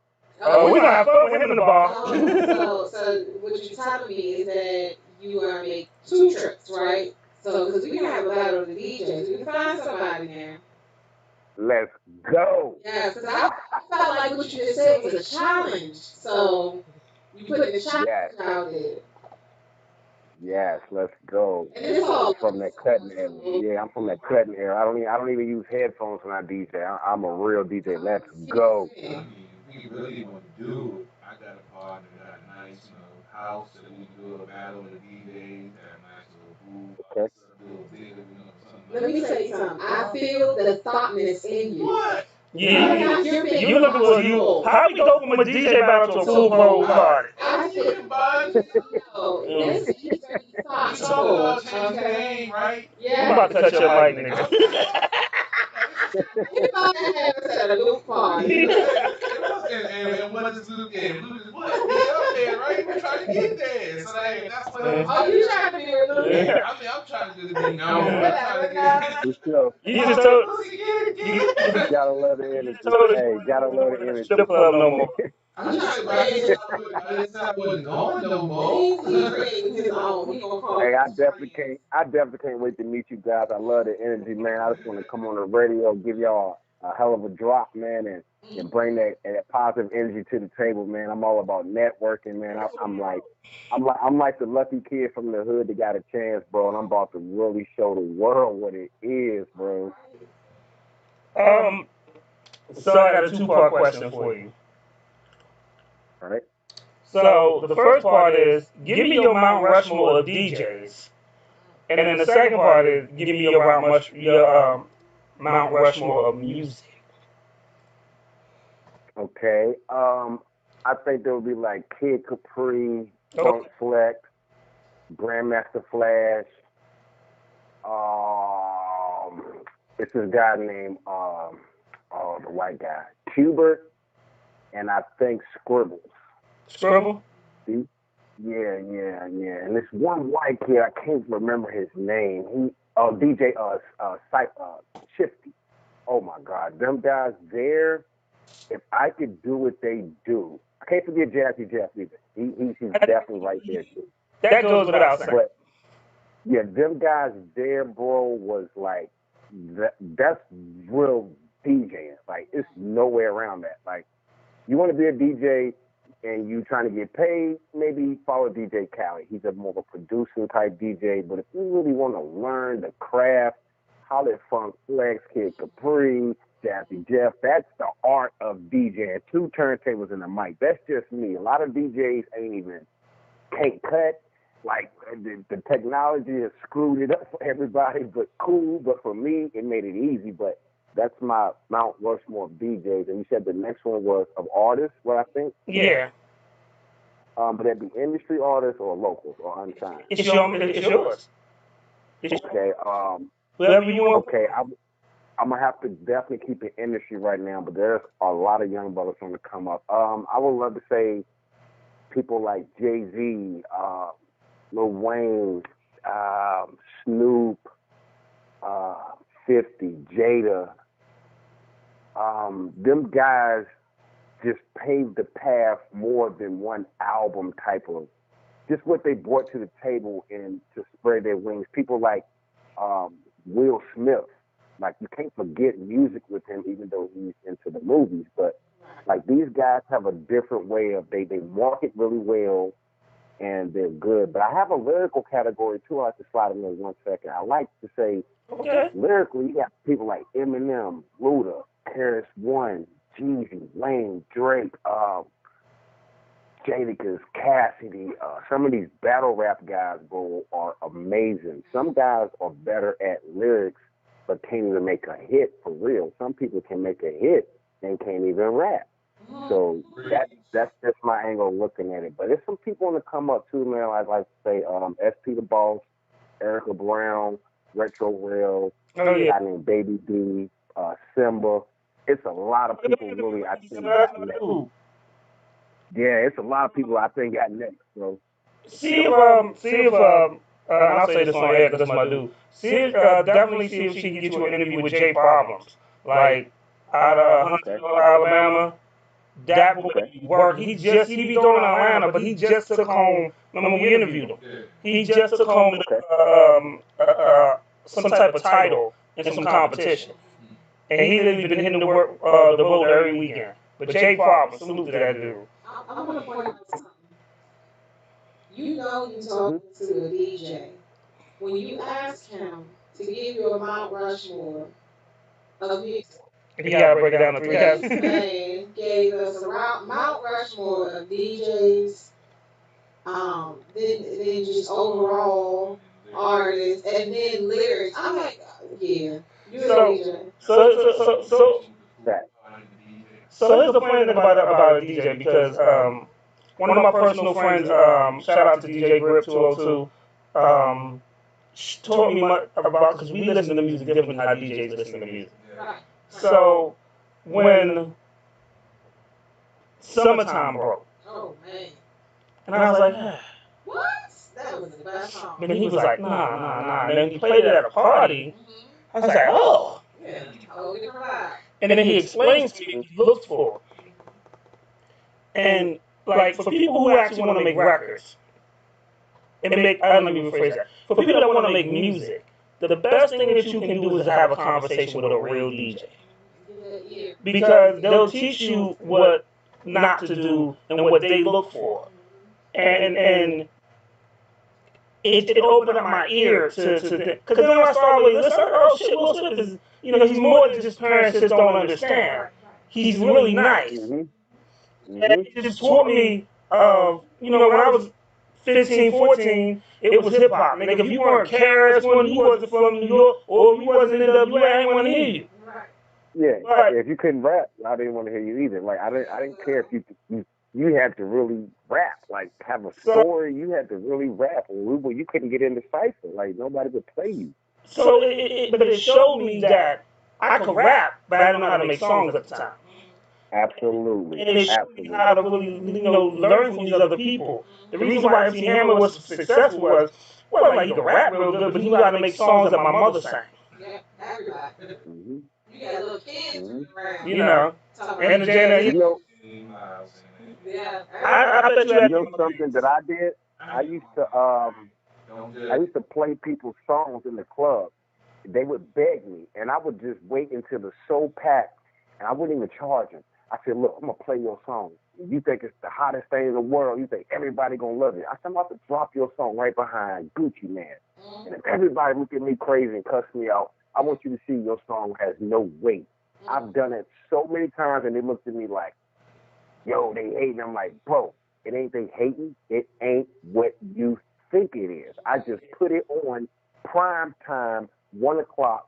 Everybody's jumping. I switched the song. People come up here like, what are you doing? Cut it off. Like, what is that? Like, your style, everything. But people got to realize just because one genre of music a market don't like your music, don't mean you're not going to make it. Some people trying to make the hood love them, but really you have radio music. Some people got hood music and you don't got radio music. The hood love you, but it's not radio play. People got to really target where they going with it. Like, can you make a song without cussing? Like, do you want to get paid or you want to just stay in the hood? Because in the hood, they not buying your album. They download it free. So who you want to cater to? You want a bunch of fans? It's the difference between 1 million followers and $1 million. What do you want? I want the money. If I'm talented, I want the money. Yeah. Because the money going to bring the followers. You know what I'm saying? Absolutely, man. The artists got to learn. And I think, too, with the DJ loop, it's a similar type of thing with DJs because you got some DJs that can get paid. You got some DJs that are creatively good, but he might not have no following and know how to get paid. And you got a DJ here, he's excellent at mixing, but he's a terrible host. You got to understand there are certain DJs that are made for certain environments. And then you got some DJs that can rock all environments. For example, who can't play old school? That's a set playlist that never changes. But can you shift over like the question y'all gave me earlier? Can you keep up with the new generation? Can you play what this era wants? That's, to me, a good DJ. Like, I could play 90s, 80s, 70s. I could play new millennium music. Hey, I could play your wedding. I done did your mama's cookout. Like, you got to be versatile. So it's the same way with the artists and the DJs. You know, some DJs, hey, they think they the man because they getting paid. It's just, hey, that's one loop. But are you really good when it comes to mixing, scratching, and putting down the right music, or are you just a DJ that people like and you're getting paid? So, you know, whatever works for you, whatever lane you pick, hey, make it work. But if you're trying to get paid, that's a certain way you got to do it. You know what I'm saying? And that's just what it is out here right now. You got something you just shake your head like. Cause I know like several DJs, local DJs that I've been saying some of the same stuff to, and I'm just shaking my head. And I'm gonna tag them in this show and make sure they listen to what you say. Know that it's not just me saying it, as someone, like I said, I'm not in the game like you are, but I've been But you know for a while. But this is stuff they need to hear, and this not hearing from me, hearing from somebody that's been in the game for 30 years. But this is one of the reasons I love doing shows. You know, I love doing independent artist shows. But I love when we venture and do other things because, one, this shows a different side of the music industry. That a lot of people, we about to give y'all free game. This is one show that you really should be paying attention to. Bad, because this is the information you won't get if tomorrow changes and all of us take off. You might not better even reach out to call me in a few weeks. So yeah, get it while you can. Shit can happen for real and change really fast. And go, oh, I can't even call them. Like, they're the same dude that was that easy accessible trying to give the free game. It's like, hey, pay attention. I was always the dude that I remember going to guys and they was like, I was like, I'm the man, let me DJ. He's like, you got a business card? I was like, nah, fuck a card. Now I realize, like, oh, I definitely needed that.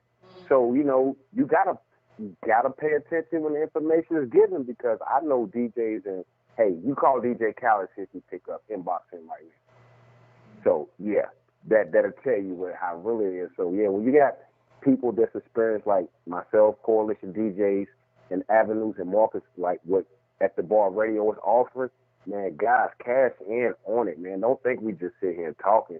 And see, I'm one of them guys like people may say, well, if you ain't made it, how you gonna tell me to make it? You're right, but I can tell you one thing: don't take this path to not make it. So if nothing else, I'm gonna tell you, don't step in that hole, because that hole is going down. You might can go that way. You might can try. There's a million other ways to try to get on. But let me tell you what, don't step in this way because you will not get on.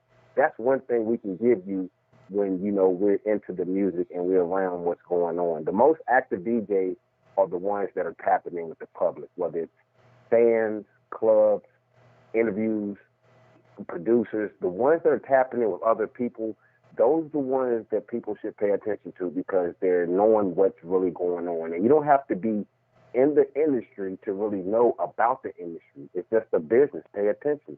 It's just like the streets are going to work. Once you learn to loop, hey, make it work. I would say that you saying that you were giving people a reality check, pretty much. Dropping a song at the height of the night, and then realizing that their song is as hot as it was, and they thought it was. On this show, quite often, we give our feedback. People ask us to review their songs right away. And they're like, okay, this is the first time we heard it. We're giving our feedback. If it ain't right, we tell you. And it's not hating, but they think it is. So I kind of had to chuckle when you said that because on the show we've been calling haters all the time. Like, that ain't your banger. You might have a better song, but present your banger because that song right there, you thought it was hot, but it wasn't. I hate giving cheesy opinions. Like when I'm in the coalition zones, I be really wanting to tell somebody that's just trash because I feel like that means more to you no matter how you react. Because if I give you the blue collar speech, the cordial, respectful speech, you don't really catch that because some people are simple minded. So it's trash or hot. I told one guy one night, bro, you just fed me 2 cheeseburgers and a steak. You gave me 3 tracks. The first 2 were steaks. I come back to the third one, it's a cheeseburger. Like, bro, come on. Like, I mean, I want somebody to tell me I'm not hot. Straight up, don't even, oh, it's all right. Nah, tell me that ain't the one. You got to be told that sometimes, and that's what made me grind and get to where I'm at as a DJ. Like, oh, y'all ain't like my style? Oh, y'all, I kept pushing. I tried this one, I tried that one, but when you got people around you just pat you on your back, oh, that's hot. Like, nah, man, let me really, I'm looking for the person to tell me it's trash. That's what I want to hear. Because I need to know that. I don't want to hear, I'm okay, I'm all right. But people, the artists need to really hear that because it sticks to them more. Like, it may hurt their feelings, but, I mean, it is what it is. Like, find out now, then wait 5 years. You only got a 2-year window or so to make your presence known because your style of swag can go out. Like, I know guys are still trying to make it. It's like, bro, come on. Enough is enough. You're not gonna make it with that. Okay, so I'm the next hottest thing out, and then you see them a year later, and they still like, come on, bro, you ain't dropped a single. You don't even these artists don't even have their rights to their music. Like, stay away from YouTube beats. If anything, if I could tell any artist that can hear me, don't jump on another YouTube beat. That's just a one-way ticket to not getting on. So just get away from it all the time. Yeah, all the time. And I tell people all the time, one, if you're not gonna purchase the beat, don't do nothing with it. Don't make a video. Don't push it. Like, real talk. And I tell the story because it's the realest shit that happened. We was coming back from either Cali or Texas, and the dude's name was Wendell Hayes or something like that. He was sitting next to me and my nephew, I played him the song Money. He liked it. It was really cool. And the first question he asked me was, do you own the rights to the beat? And I was like, nah, I can get it. He said, but if I wanted to use something right now, do you have it? And I was like, nah, I don't. 6 months later, he got he scored a movie on Netflix. And this year, he actually, for the award-winning documentary of Breonna Taylor, he actually scored that as well. So that was a missed opportunity because I wasn't prepared. Wow. You know, Wow. you got if you want to do it, you can't have that. So if you use the beat, you need to pay for that beat. Or you need to team up with an up-and-coming producer and work out an arrangement. I do a lot of beats, and I don't even like to charge people because I'm one of them guys. I want to be tied in with you when this song blows. Some guys will pay $500, $600, $200, $100, lease it, but at the end of the day, you can just buy them guys out. What if you really make $1 billion or $1 million? It's just if you make 500,000. Like, I would rather have 20% of that than you give me $200 now up front for a beat. Like, I'll just give the beat out. Like, here, take it, blow. And I feel like, you know, I try to really build relationships with artists, and that's what I like to build on. If you're a type of person that's going to run now while we broke, then great. You're the person I definitely don't want to do business with in the end. So, you know, I give people rope to hang themselves, and I like to show the love, man, because when I was a DJ coming up, I had no opportunity. I knew how hard it was. So to finally get an opportunity, I'm going to be the guy that's going to take the underdogs to the top. If you got your business right, your marketing right, your image right, you got a better chance than making it for a person who is hotter than you. Literally just doing nothing but just showboating for his friends, acting like a rapper rather than working to get on like a rapper. So, you know, I'm going to be the DJ, man, that comes back, man. I'm going to reach out to the city, other places.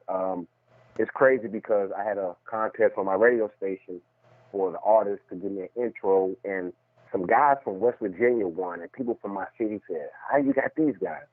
Well, they were talented, they followed the steps, and it's hot.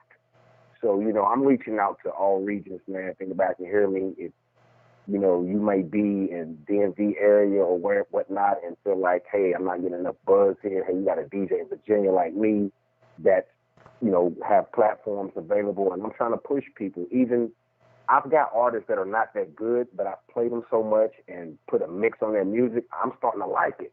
The more you hear it, you know, the DJs can make you hot. Literally, I've done it, and I've seen other DJs do it. So we can stay plugged in. So we can do this off air too. I'm gonna send you my email, and I'm gonna send you some artist music, including my artist music, and then I want you to send me some music from the artist in Roanoke. And you definitely. Put, you know. Oh yeah, definitely, man. We can link up anytime y'all want to. Actually, tomorrow I'm starting a new top tier, so send me one of each different person you feel has got talent, man, and I give y'all my Facebook, YouTube information and all that, so y'all can see the shows. I'm on your Facebook, but definitely. Okay. You know, I like I said, I support, so I watch your show. That's how I knew when you interview America. That's how I can tell you use Street Laugh. Like that's how well I watch your show. You know how to work the grips. Well, I'm blowing up at the bar, man, all week, man, hearing out. Like, watch, man. Like, I got the energy, man. I just appreciate this opportunity right now, like, to just be right here doing this with y'all, man. We love having conversations when we can talk to people that are passionate about what they do. You know, because when you're passionate, them conversations dry as hell. Man. Absolutely. Looking at each other like, yo, wrap this shit up. The wrap up. I was like, them phone with somebody like, yeah, I'll call you back in a minute. We've had to pull answers out of people before. Yep. You just flow with them. So, one thing I noticed this, and this happened last week with Royalty and Sunshine Anderson. So, artists, I want y'all to pay attention. Because this is some real life shit I'm about to tell you. The interview was at what time? 7 o'clock. He called in at 6:55. Sunshine Anderson and Royalty, they called in like at 6:55, being prepared. And it's an interview. In any interview, whether it's a job interview, a radio interview, you want to be early. Mm-hmm. If you're calling for a 7 o'clock interview at 7:10, we've already lost interest. I'm gonna tell you that Off gate. Off gate. now. Off gate. It's a wrap with me. You've burnt your bridge. Like, it's not even serious. You know, and I say that because I want artists to understand, like, it takes one, these setups aren't easy and they aren't cheap. Mm-hmm. So if I'm coming and say, if I'm telling you to come on my platform to promote your product and you can't be on time, we don't have nothing to talk about. Absolutely, bro. I That's why I thought I called too early. I didn't know. Like, my manager told me 6:57. I was literally like counting down. I was watching. Then you said 3 minutes. I really like hit the stopwatch. Like, I was trying to be prompt, and that's what you got to do. The Like, reason I did 3 minutes because I had to reset the computer real quick because no doubt. the call went through, but it didn't go through the computer. So I was like, let me reset the Skype. But I got you, but I love what you're saying, though, bro. Not to cut you off, but I want to compliment that statement you're making right now, because that's so important. And a lot of people don't know how much work goes into making any show happen, connection happen, taking the time.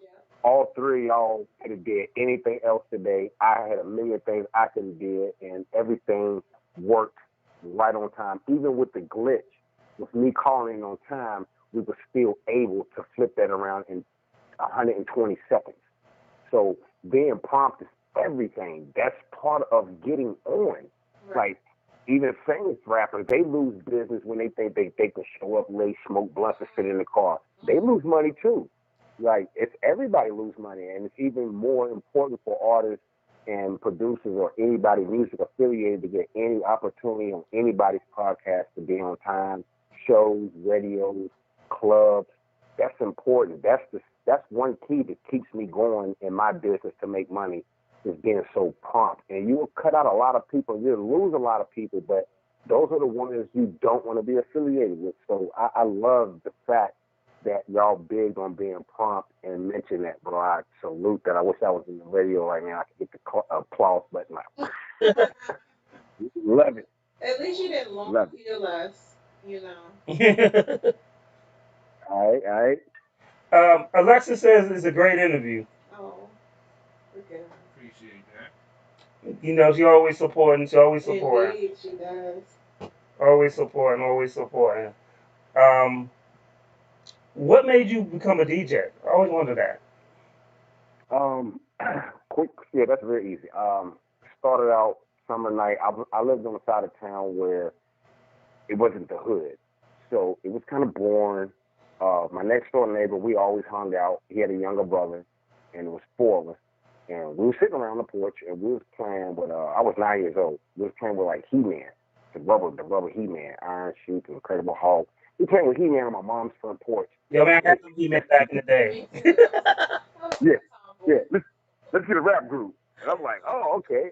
I'll be the DJ. I can dance. I'll be the DJ. And my homeboy said, yo, I rap. I'm like, yeah, you the oldest. You kind of smart. You rap. And the other two guys, his brother and my friend, they were the dancers. We was looking like Big Daddy Kane and the two dancers and the DJ. Like, that was the image. I was doing shows, but I started doing shows for 50 cents. And we was going around to family and friends, and we would make enough money to go get cakes, snacks. Like, I thought I was on. Like, and that's what it was. And I had my dad's turntable with the arm that came up and moved over by itself and went down. And I was trying to scratch, didn't know nothing. I had a tape player, some Radio Shack equipment, taped up microphones. Yeah, and I thought I was a DJ. The Radio Shack I thought I was back in the day. Yeah, man, with the static in it after about 100 clicks. Yeah. Bro, I'm up fading. They didn't even have crossfaders. I'm up fading. Like, bro, I started watching Yo MTV Rap and saw Dre and Big Boy, and they was like, it'll take me 1,200. I told my mom and dad, I gotta get these turntables. They were $4.99. I'm like, oh my God! I'm like, what am I gonna do? I used to rent turntables from a store here. I rent my turntables every weekend for about 10 years at $25 a weekend. I would get out of school Friday, get the turntables. I would be locked in my basement until Monday morning school to take these back after school. And when I'm telling you to get to where I was at in the skill level, I didn't hang out. I didn't ride around with friends. I was the weird dude that touched the turntable. My mom had to cut the power off and tell me to go to sleep. I didn't study in school. I wasn't a bookworm. I played football in school. I was a starting player, cornerback. I actually got my first check, $250, age 15, 10th grade high school, to DJ the Jamboree. They call my name. I'm a football player. They call my name. I'm behind the turntables in the gym, like raising my hand, like, I'm over here DJing. Like, I don't play no more. Like, I got my check. So when I got that check, I had to get my dad to cash it. I'm a junior, so my dad cashed the check, and man, that's what started out with me DJing. Going to this day when these clubs be telling me I got $250 to DJ, I'm like, bro, I've been DJing 33 years. I got that check, bro, when I was 15 for $250. You bugging. My son's 17 and sneakers cost $200. You are bugging. I'm just being serious. Like, you're bugging. Yeah. But yeah, just having nothing to do, sitting on a porch, and all my friends was drug dealers, all my friends was street niggas, and then just my passion to do something different. I was around some different dudes, and I just didn't know what I was doing, and I just started loving it, and I got my first couple albums, and I ended up having about 2 million albums before we went digital, and I've been at it ever since. And like you said, how's it keeping up with the change? It's been hard, and I'm still doing it. Y'all got to see me perform. My energy is ridiculous. I'm trying to see that.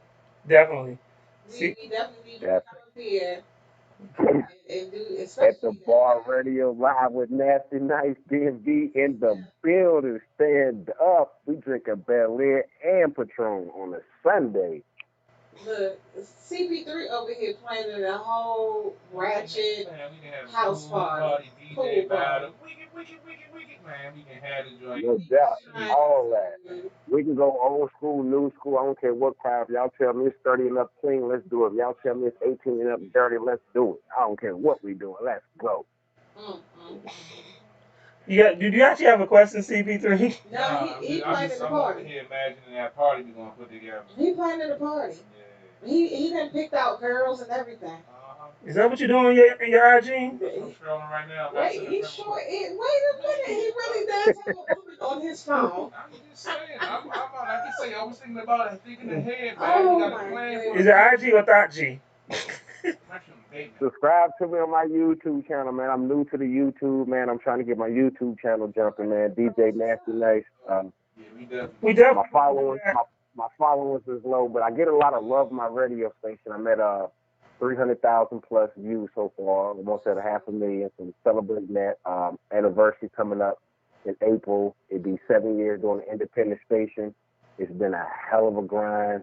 Starting with one person following me to 300,000 people tuning in. I think that's big. I'm a country boy coming from my mama's backyard, so to have these achievements, man, it's like living proof. Anybody can do it.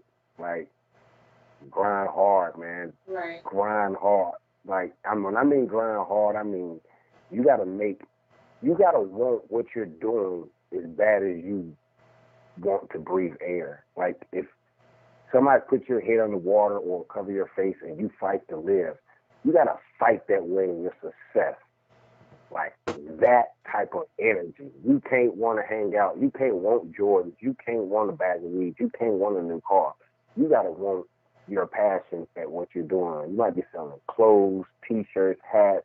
You might be selling batteries, starting a new business. If you don't have that drive, don't even do it. You got to drive like what you guys doing. I salute y'all. Team of 3, rocking out. Y'all all got the passion and drive. You got to have it. It's the only way it's going to come together. That's going to outstand and overshadow everything else you got going on once you stand that big in what you believe in and put 100% effort into what you're doing. You have to do that. It's no way around it. Even when it don't look like it's working, you got to do it. If you can make $1 off of something, you got to figure out how can I do that 999,000 more times. And then you're a millionaire. $1. I'm trying to drop this new CD with local artists. I'm going to try to sell it for $1 a pop, $2 a pop. I'm like, bro, all I need is 1 million people. That's $1 piece. Most people will give you $1 out their pocket. There's no reason we can't be millionaires, any of them. That's dope. You know, the thing is when you I got a clothing line out. Called Ground Up Clothing. If I can slide that in there, it's everything starts from the ground up. It's the slogan. It's got a big cursive G on the front. The website is in the making right now. Domain is paid for. I'm about to drop some spring edition T-shirts. My T-shirts are very affordable. I'm like the McDonald's menu, the dollar menu. I got tees for $10. Everybody else is $20, $25, $30. I'm dropping $10 quality tees. It's called Ground Up Clothing. It's a family-based business. I'm trying to leave something for my son, start something independent. Hopefully he can take off and this can make some money. I started my first batch of shirts a year ago. I sold out in 48 hours. I sold 100 shirts. The logo was dope. So I just want to push that out there. Ground Up Clothing. Everybody can relate to it. Stay positive is one of my, main slogans. Positive vibes only. PVO. So everybody cop a T-shirt. I like to get y'all's mailing address so I can send y'all a shirt when it come out. Boom, make it official. At the Bar DMV. And we'll send you an At the Bar T-shirt as well. Mm-hmm. Yeah, we definitely. That's that love right there. That's that real love. Off air, and exchange that information and stuff. Man, it's been a dope interview though. Man, I appreciate the love, man. Shout out to At the Bar Radio. Shout out to Alexis, Limelight, my manager. She been grinding hard. I love to give her a big shout out. She came to me wanting to work and do some things. I doubted her from the beginning because it's just like everybody else in line. People say stuff. I was in doubt, but she showed passion, seriousness, and she had the credentials. I took the chance and jumped out the window with her. I asked her to be my manager because she was doing so much work for me. She put me in a great position. She showed me more and taught me more and put me in a better spot than I ever been in my whole 30-some years within the last 2 to 3 months. So a lot of love to Alexis. She's on the grind. She's official.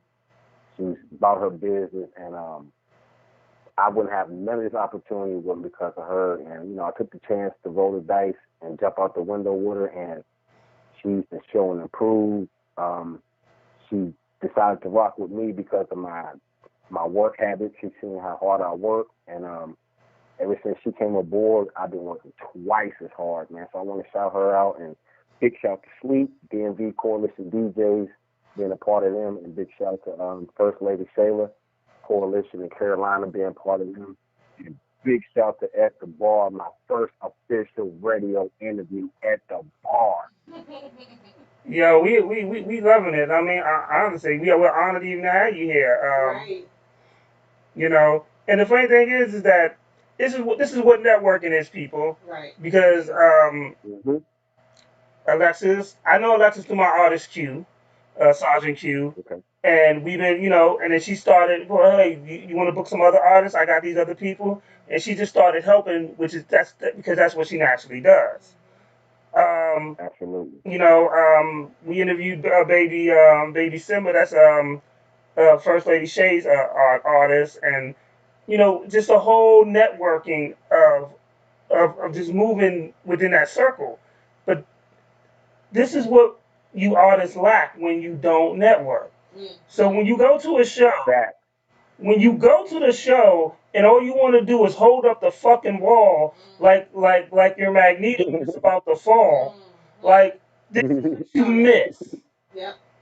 All of it. Yes, Big facts. completely. Big facts, bro. Hey, bro, I love y'all's energy, man. I love the way y'all say it. I love the authenticity in what y'all do, man. Hey, I salute y'all, man. Can I please get y'all on my show tomorrow, Tuesday? What day can I plug y'all on my show for 5 or 10 minutes? Man, I love it, bro. Can't do it Thursday. But we're going to do it. We're going to do it. Yeah, we have to coordinate. We have to coordinate because I'm going on vacation in the middle of the week. So. Okay. No doubt. No doubt.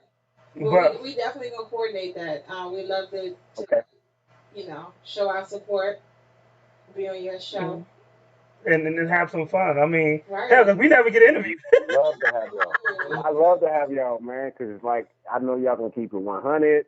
I would love to have y'all, man. Let's put something together, man. I'm not the type of DJ that's like good interview and never heard from you. I'm like trying to speak to y'all like within the next 7 days. Like I like to stay really tapped in with people, you know what I'm saying, and build the relationships. And hey, I get a new car this weekend, and I'm going to be in DC within the next 14 days easily. So whatever I got to do, if it's not conveniently for everybody, but I at least want to show my face and show love to everybody if I can when I touch them. You know, CP3 can hook you up with the new car if you need one.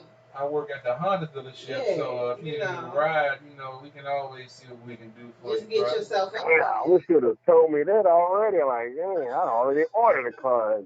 See how the networking, see, when you network, see, when you link up, you got more plugs than you ever thought. See, I didn't even know that. But, Yeah, CP3 could have hooked you up. But, as you progress and move forward, you're going to have to expand.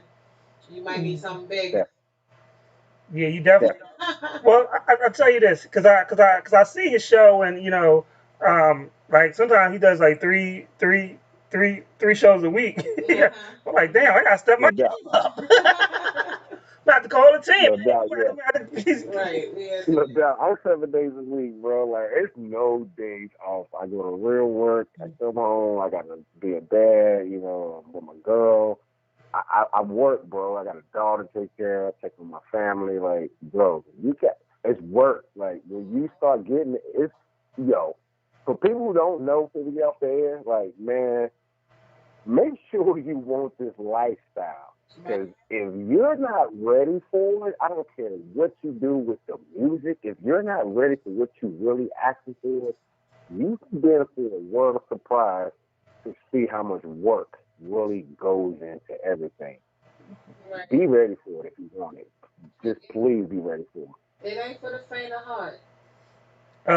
Could you give everybody your social media information?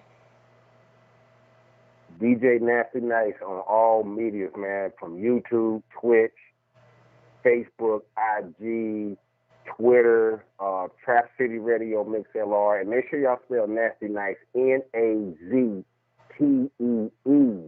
Let me say it again for some people who don't know, because they don't got a pen right off. Nasty Nice, DJ Nasty Nice. That's NAZTEENYCE. If you tap in right now, show love, and tell me you at the bar radio or you heard it from here, you tap in, I'll play your song free. And don't forget, you only get a minute and a half with the DJ, so don't send no long intros. You get a minute and a half. Don't tell me, oh, my verse was at the end. You get a minute and a half. That's what it is. And you tap in right now at the bar radio and tell me, hey, I heard you on the radio, you're a DJ, boom, boom, boom. I will play your music, tap into my shows, MixLR. It's MIXLR.com, and the radio station is Trap City. And Trap City stands for Too Real and Powerful. I'm trying to break the acronym of everybody thinking trap, he's just a trap DJ. No, trap means too real and powerful. That's what we are. Black people stand up. I like it. Appreciate it. Too real and powerful. Trap City Radio. That's what it stands for. We're up south. I consider VA up south. Up south. We in the building. At the bar, I appreciate the love, man. Couldn't get no better than this, man. What a hell of a way to end my weekend. I'm at Sleep from DMV Friday, officially in person. I'm on the interview Sunday live at the bar radio. DJ Nasty Nice. Y'all heard it first. Holla at me while I'm cheap. We in the building. Limelight. Erica Brown. Stand up. All right. I'm about to play. We're about to play some videos real quick, and then we're gonna let you go. And man, I'm gonna holler at you off the air. Definitely. Yeah, because if I don't, either I'll holler at you off the air, or I'll coordinate with Alexis. But we definitely gonna get exchange information and stuff. Absolutely. Now, give me everybody's name in the room again, because I want to make sure I'm locked in with everybody's name in the room. Okay. So on IG, it's at the bar radio. And then it's then it's Rakeem151 on IG, and then on Facebook it's Rakeem Bell. I don't got warrants, so don't. Okay, I got an ink pen, so spell that second one to me. I got an ink pen. Okay. Spell that out. Everybody says that. It's ROHKEAMEBELL. All right, slow down for me. I'm slow. Spell them again. It took me a year to get that shit right. It's I want to get it right. It's ROH. ROH. KE. AME.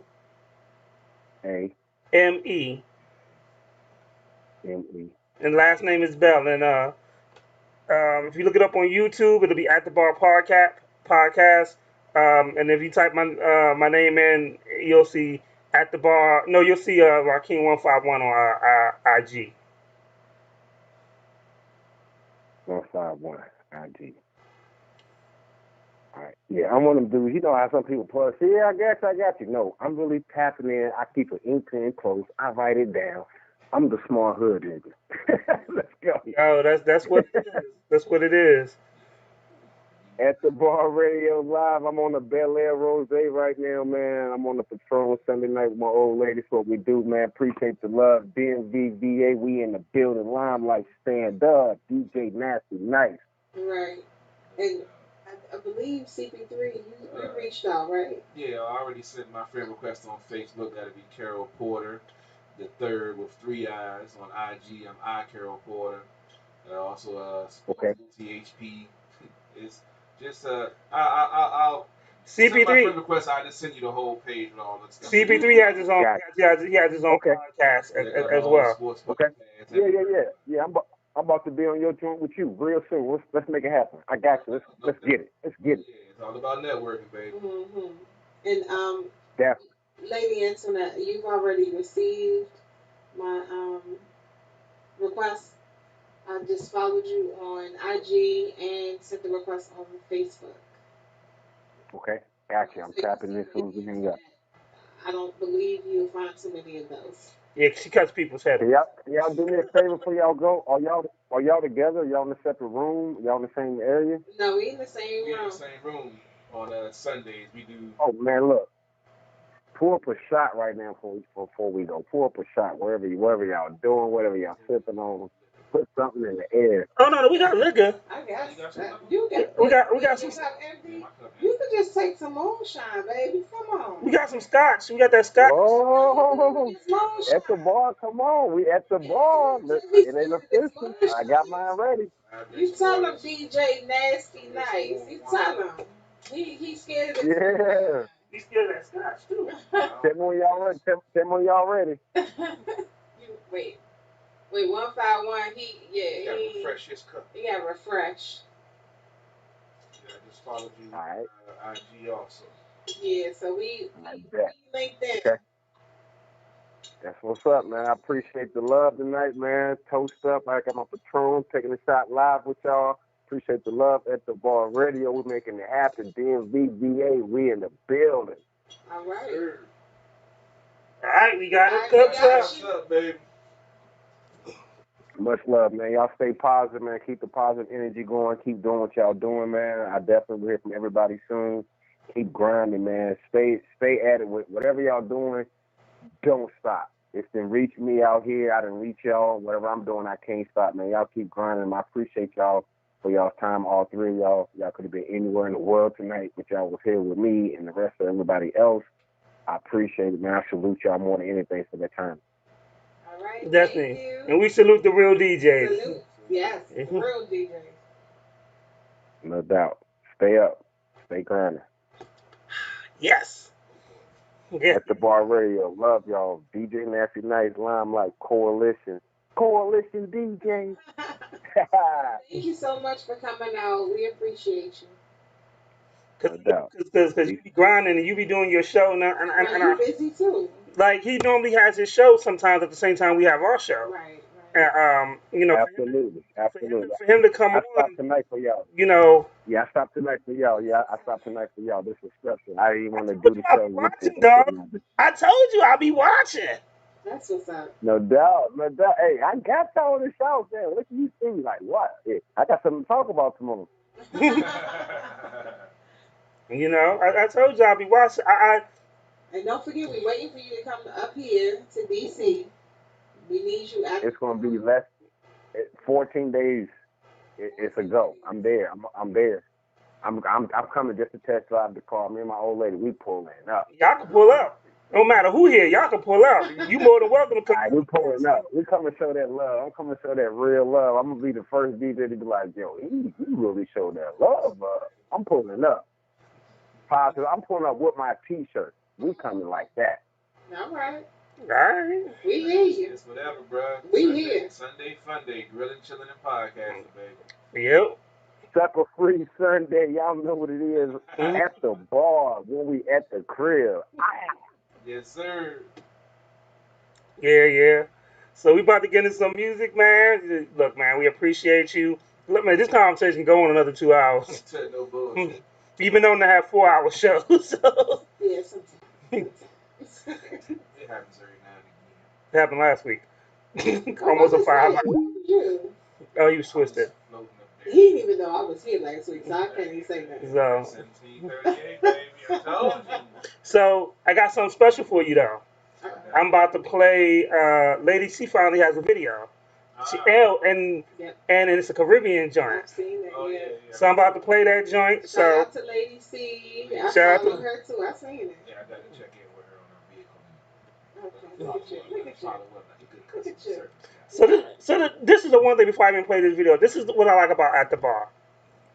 Like, I didn't call Lady Antoinette and be like, yo, Lady C got a new video. Mm-hmm. Like, we actually follow the people on our own. Hold on, let me rephrase that. We follow the good guests. Ones that can enunciate. You know, the people that, and the people that actually show love back. So we actually take time and we follow them, you know, back and stuff like that. Like, Lady C didn't even tell me I saw it, and I was like, I'm scooping this. You know, because she always supports, even when she's not on the show. She'll give a like. She shouted us out for like 4 weeks straight. I was like, God damn, another alert. I was like, right, because I was mentioned so many times. I said, what's this? Oh, there she go. And because of that, we're open to network. And I don't think people understand it. We are open to networking with young artists. We're we're not bougie. Really? CP3 is a whole nother story.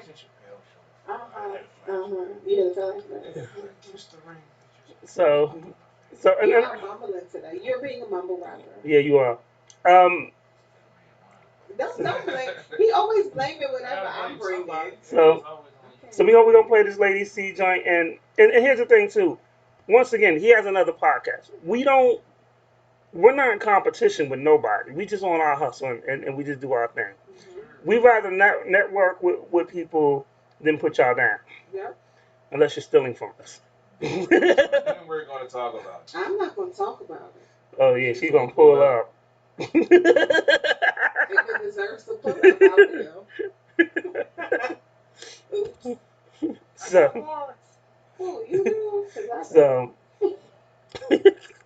Let me just play this damn song. Right. When they come find him. I gotta get out of VA, baby. Oh my God. You know, I'm muting the mics. He's saying way too much now. It's tournament time, and anything can happen. Big wins, bigger upsets. And a can't miss offer to start it off. Bet $4 on an underdog, win $256 if they win. It's that simple. Will one team's heartbreak be your reason to celebrate? There's only one way to find out. Download the DraftKings Sportsbook app today. Bet 4 to win $256 and march on.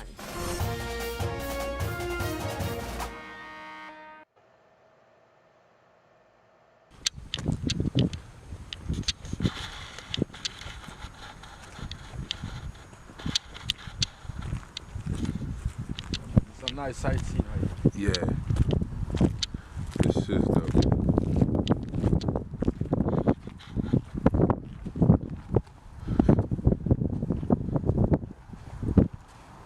East to the west, to the north, to the south. Love, I affection, yeah man. Love, I direction, for sure. Mine eyes be teardrops of blood, that mean I am there. Resurrect to life, more life. Is the powers of our Rastaman says, come forth to life, more life. Give us the teachings of His Majesty, Jah Rastaman born the philosophy, and take back the stolen legacy. Santa Claus and Jacana, Satan and ya 24 elders at 24 hours 4728 time and a debate AK-47 we are rich on the gate until I wet my glittering sword Rastaman I can't win. Mine eyes be teardrops of blood, that mean I am dead. Resurrect to life, more life. All is the powers of our Rastaman says, come forth to life, more life. Used to live off the land, used to live off the grid. Teach our kids and our kin to be self-sufficient in everything, cause we're already free. We're being coaxed in, traded in for false security, creating problems so that they can offer us solutions. It's less trouble to fool us than convince us that we fooled in. I take it from creative to survival when I school them. So once I put the truth upon the youth, they can't refute it, just salute it like. And I be teardrops of blood, that mean I am dead. Resurrect to life, more life. All is the powers of our Rastaman says, come forth to life, more life. IS is ASR's garden. Jah Rastaman with the lyrics where you spit. Tear down Babylon fraction, tear down the geometry. Lalibela and exam, Ethiopia higher say. Listen me, you see me, he's a Rastaman you see. If you see, you will know. Higher king, see ya see. Higher Jah, higher God, don't compromise apology. From A to L and we Jah Rastaman as well. My eyes be teardrops of blood, that mean I am dead. Resurrect to life, more life. Is the powers of our Rastaman says, come forth to life, more life. Slain before the foundation of creation, I man salvation. Teachings of His Majesty that could have been never wrong. Education dominant, that is a Rastaman. Who alone the creator of all life, image life, one life. Yelling Jah Rastafari. Hey, mine eyes be teardrops of blood, that mean I am dead. Resurrect to life, more life. All is the powers of our Rastaman says, come forth to life, more life. Mine eyes be teardrops of blood, that mean I am dead. Resurrect to life, more life. All is the powers of our Rastaman says, come forth to life, more life.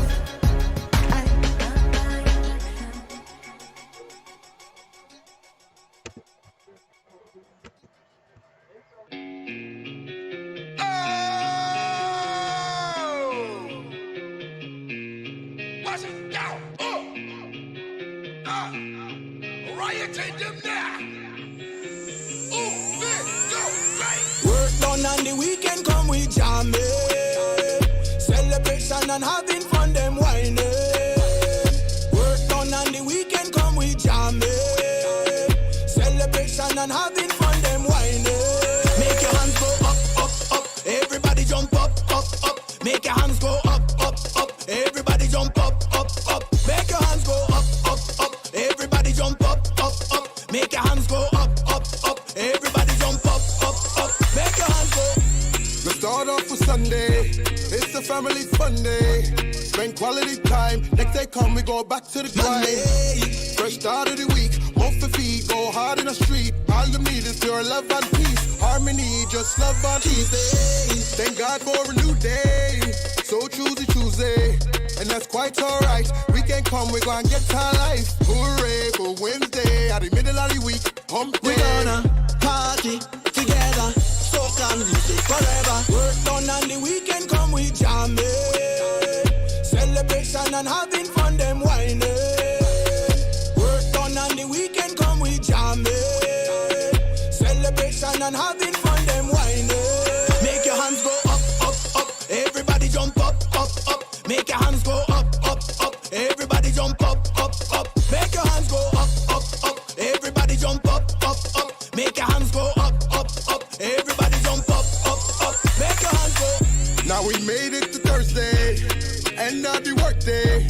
Time for you broke out. We gon' get this thing started early. Darling, it's your birthday. We gon' party like it's your birthday. Darling, it's your birthday. We gon' mash it up in the worst way.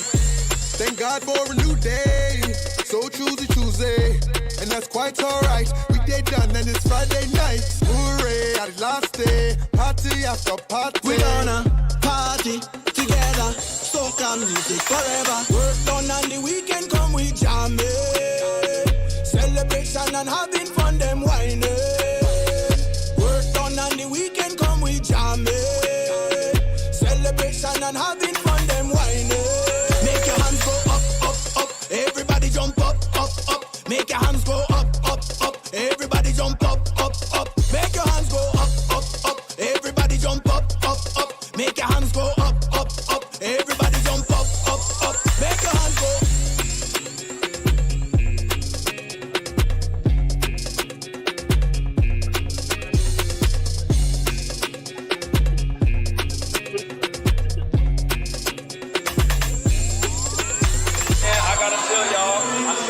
Set the crowd off down there. Y'all performance energy was lit. It was crazy.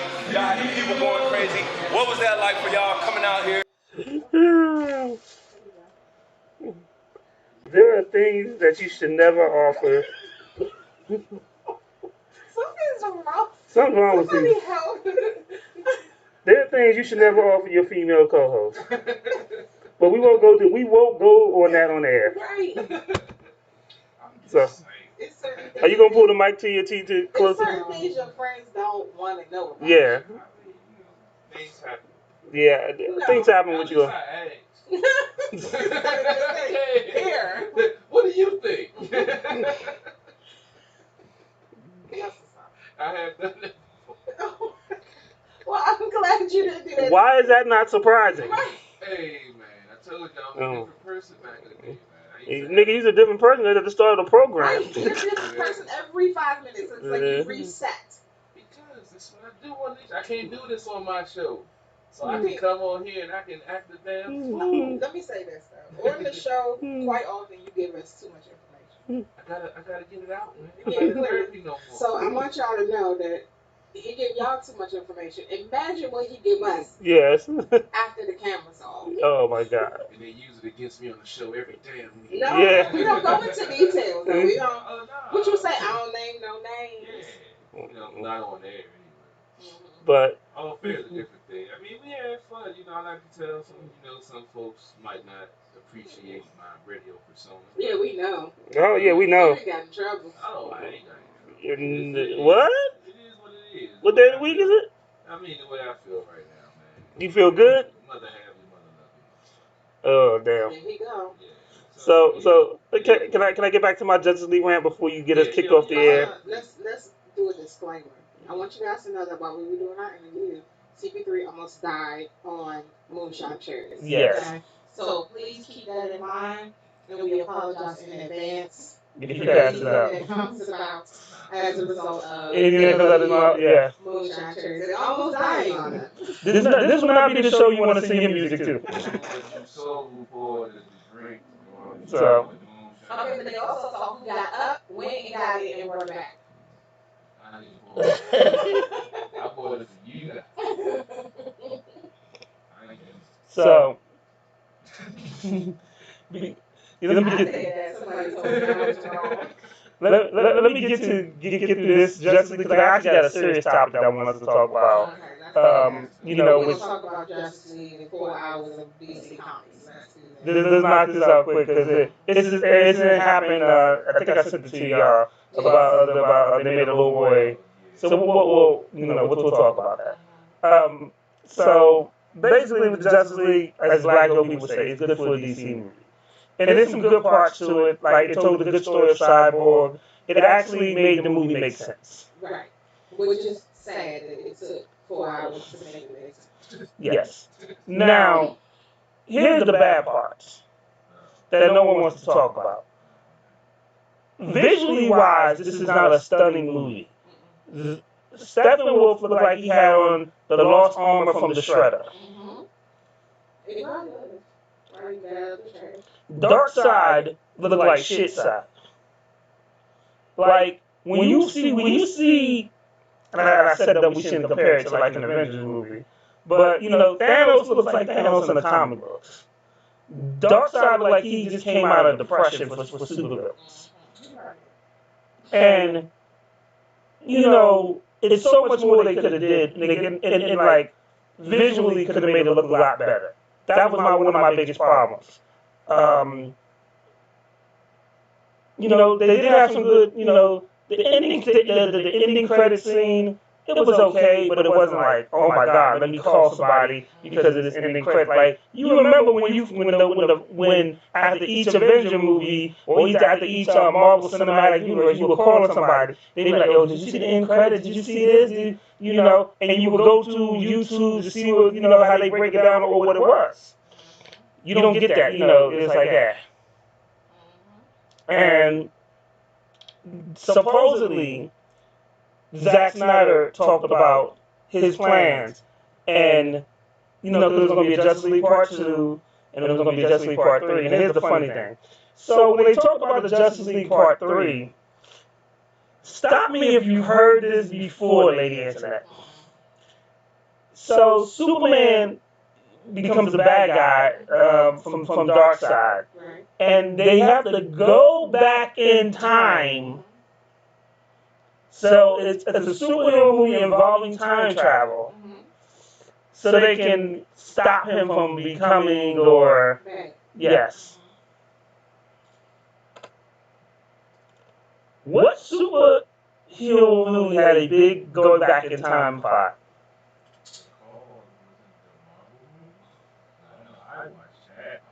Which movie do you remember?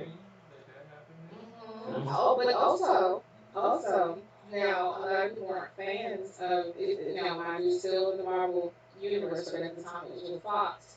X-Men did a lot of time travel back in Days of the Future Past. Yeah, but yes, you're right. Marvel, with Avengers and things.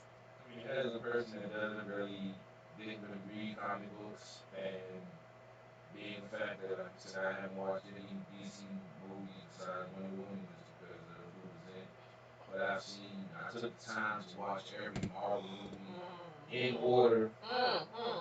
That to me, that's it. But you have HBO Max. Yeah, I do. So you can actually get caught up on your DC movies. But y'all talk so bad about it, I don't even want to waste my time. I'm gonna watch it. Here's the thing. Growing up, for us, not any, the younger generation. Growing up, it was almost one and the same. the root of both companies really literally stem from one place. So, yeah, there's a difference between Marvel and DC. They're different characters and in the sense of a different universe. But they were kind of on the same level. Okay? Fast forward, when they started bringing these beloved characters to the big screen, it seems as though Marvel has it down pat. They constantly go above and beyond our expectations. DC constantly falls short. So it's literally a matter of your team. And for 151 to literally have to watch a 4-hour movie to finally say something positive, and it's not even 100% positive, but to finally say something positive about DC and their movies, it's victorious. It's not, and I feel like I'll tell anybody, just watch it for yourself.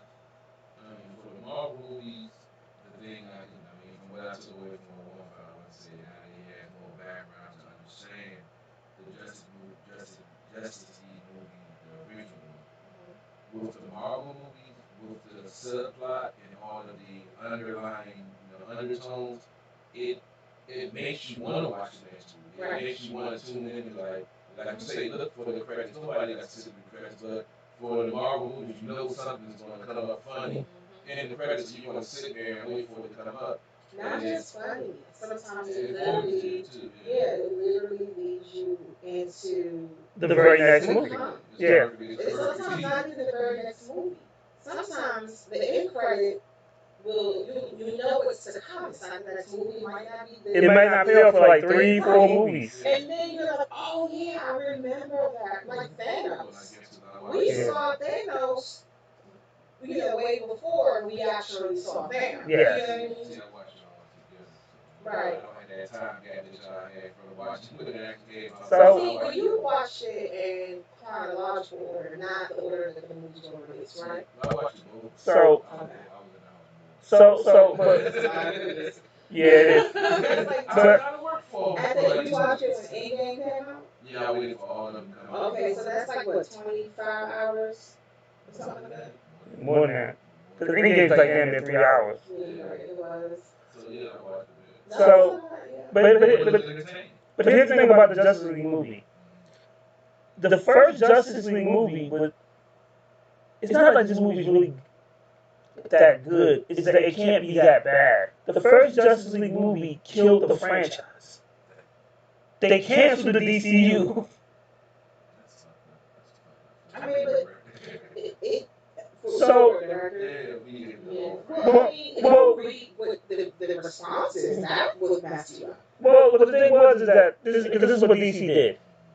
Zack Snyder was in the middle of directing it, and he voted whatever, and something happened where he was out, and they put Joss Whedon, who directed the first Avengers movie, and Buffy the Vampire Slayer, who normally his work is pretty good, but when you bring somebody in halfway through, see, when you lose sight. So when the Russo brothers took over in Captain America Civil War, they pinned from Captain America Civil War through Endgame. So it all flows. And when Marvel would do stuff, they would lock motherfuckers in for, like, you about to do a 10-year deal with us. And you might not be in this movie, but you might be in 3 movies from now. But your schedule has to be open for that. Like, the Winter Soldier just came out. Falcon and the Winter Soldier, great success. Start off action right away. And Don Cheadle shows up in it. Yeah. So, and then let's talk about Paul Bettany. He played Vision. Yes. So when he first did his contract, he was just a voice actor. Yep. He was Jarvis.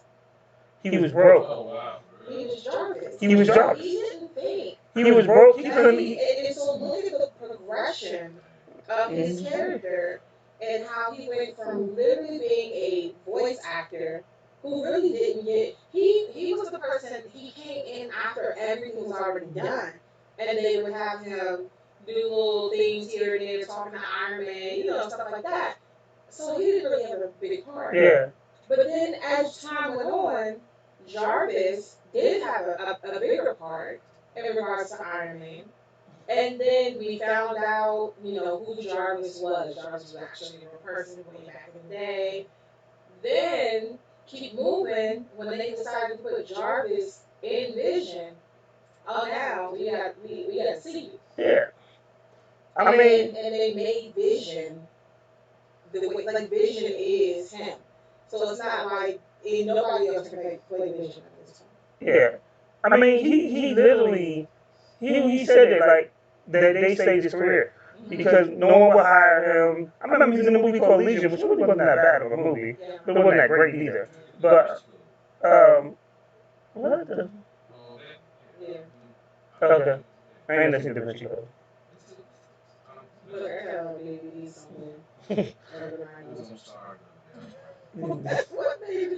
That was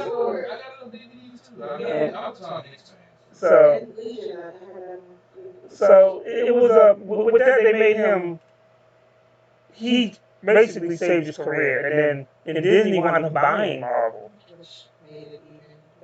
So then he went from being the voice actor to being in all these other movies, and even after they killed him off, they brought him back and they put him on Disney Plus. Right. So his role, yeah, and so that's a person. The way they have it set up, he can reprise his role often. Yep. So Marvel, the MCU is literally a universe, like for real. It literally is, and you're locked in. I have a friend who we work together. He's a stuntman for Marvel, and he's been in a lot of these movies, and he's locked in. Yeah, Once you get locked into Marvel, you're locked in. He's been in a bunch of them. Like Robert Downey did Robert Downey and Chris Evans was like a 10-year deal. Yeah. To the point where they're locked in too, but they're like at the point where they I don't want to get out. Yeah, because they wanted to do other, like they couldn't really, like, you really can't do no other movie. Well, unless you're Anthony Mackie. I don't know how he's able to do other movies and be in Marvel and now in a show. That's only because the pandemic happened. No, he was in. It was a movie where he was like a cyborg robot man. The Wire joint, the Netflix joint. Yeah. But that probably came out a while ago, though. Oh, you mean it shot a while? Yeah. But he's been. Look how long he's been with the MCU. Yeah. So when did he have time? Because Captain Marvel, you're shooting for a minute. Because they had stopped production on Captain America: The Winter Soldier, so he probably had a little bit of time between there. Yeah. Because that movie was okay. It wasn't bad. It was okay. Oh, you talking about that Wire? Yeah. The line, something. Line. Yeah. I watched it. I did. It was okay. Yeah. It wasn't great. wasn't bad. I mean, it was something, when I can't sleep, I'll put the shit on. That's what happened when I watched it. I don't watch a whole lot of TV. I have to already be committed to whatever they're doing. And I was like, oh, Anthony Mackie. How do the biggest criminal does nothing but watch police shows? I've seen Chicago. I've seen Chicago PD, Chicago Fire, and then it's a Justice. Yeah, but I mean, when that came out, they had like the whole thing. Well, no, it was like 3 hours of those shows. Yeah, and I watched it. But the Chicago PD, I mean, I can't talk about it with the climate of what's going on, but you just gotta check out the last couple episodes because they talk about the violence, the police brutality, the black cop that's on the squad that's conflicted. He witnessed some racism and police brutality. He spoke out about it. Now he's getting pushed back from some of the old school cops that didn't agree with him speaking out, and it just touches on a lot of stuff that's going on right now. I think it just gives you a better understanding of what's it like to be a cop. They're not all bad. There was a show. Sanaa Lathan played a police officer, and it was a black police officer who shot. I know what you're talking about. And the issues that he had and it was crazy. But they took it off. I was like, this show was really good. No, it was just a short miniseries. It wasn't supposed to be. I thought it was supposed to be a long No, show. it was just like a short Oh, well, they miniseries. need to make that a whole show. And I thought it was good. I was tweeting out and posting on social media like everybody needs to watch this. Yes. Because it flipped the roles of the white cop killing the black kid. It was a black cop killing a white kid riding through a bad neighborhood, him in a fancy car. And it flipped the whole roles, so he get to a different perspective to think about things. And a lot of folks don't want to do it on both sides. Yeah. They don't want to think about the flip side of it. Yeah. And that's when, once we can start doing that, that's when we can start growing as a people. But people are afraid to go on that other side because they don't want to look at the reality of what they're saying and what they're touting. Yeah. So, and it has some great So no doubt. So let me counter what you just said.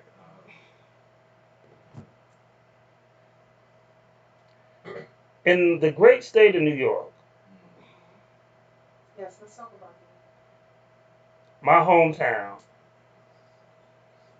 there was. Well, that part of New York isn't your home. No, I'm from Queens. Right. Yeah. This was Long Island, right? Yeah. So in Long Island, A black boy, 11, was forced to kneel and apologize to white headmaster who called it the African way. and he said he heard it from a Nigerian family. So that's the reason why he felt that it was acceptable in this situation, which is kind of disturbing because you have a Haitian American person, not from Nigeria. Yes.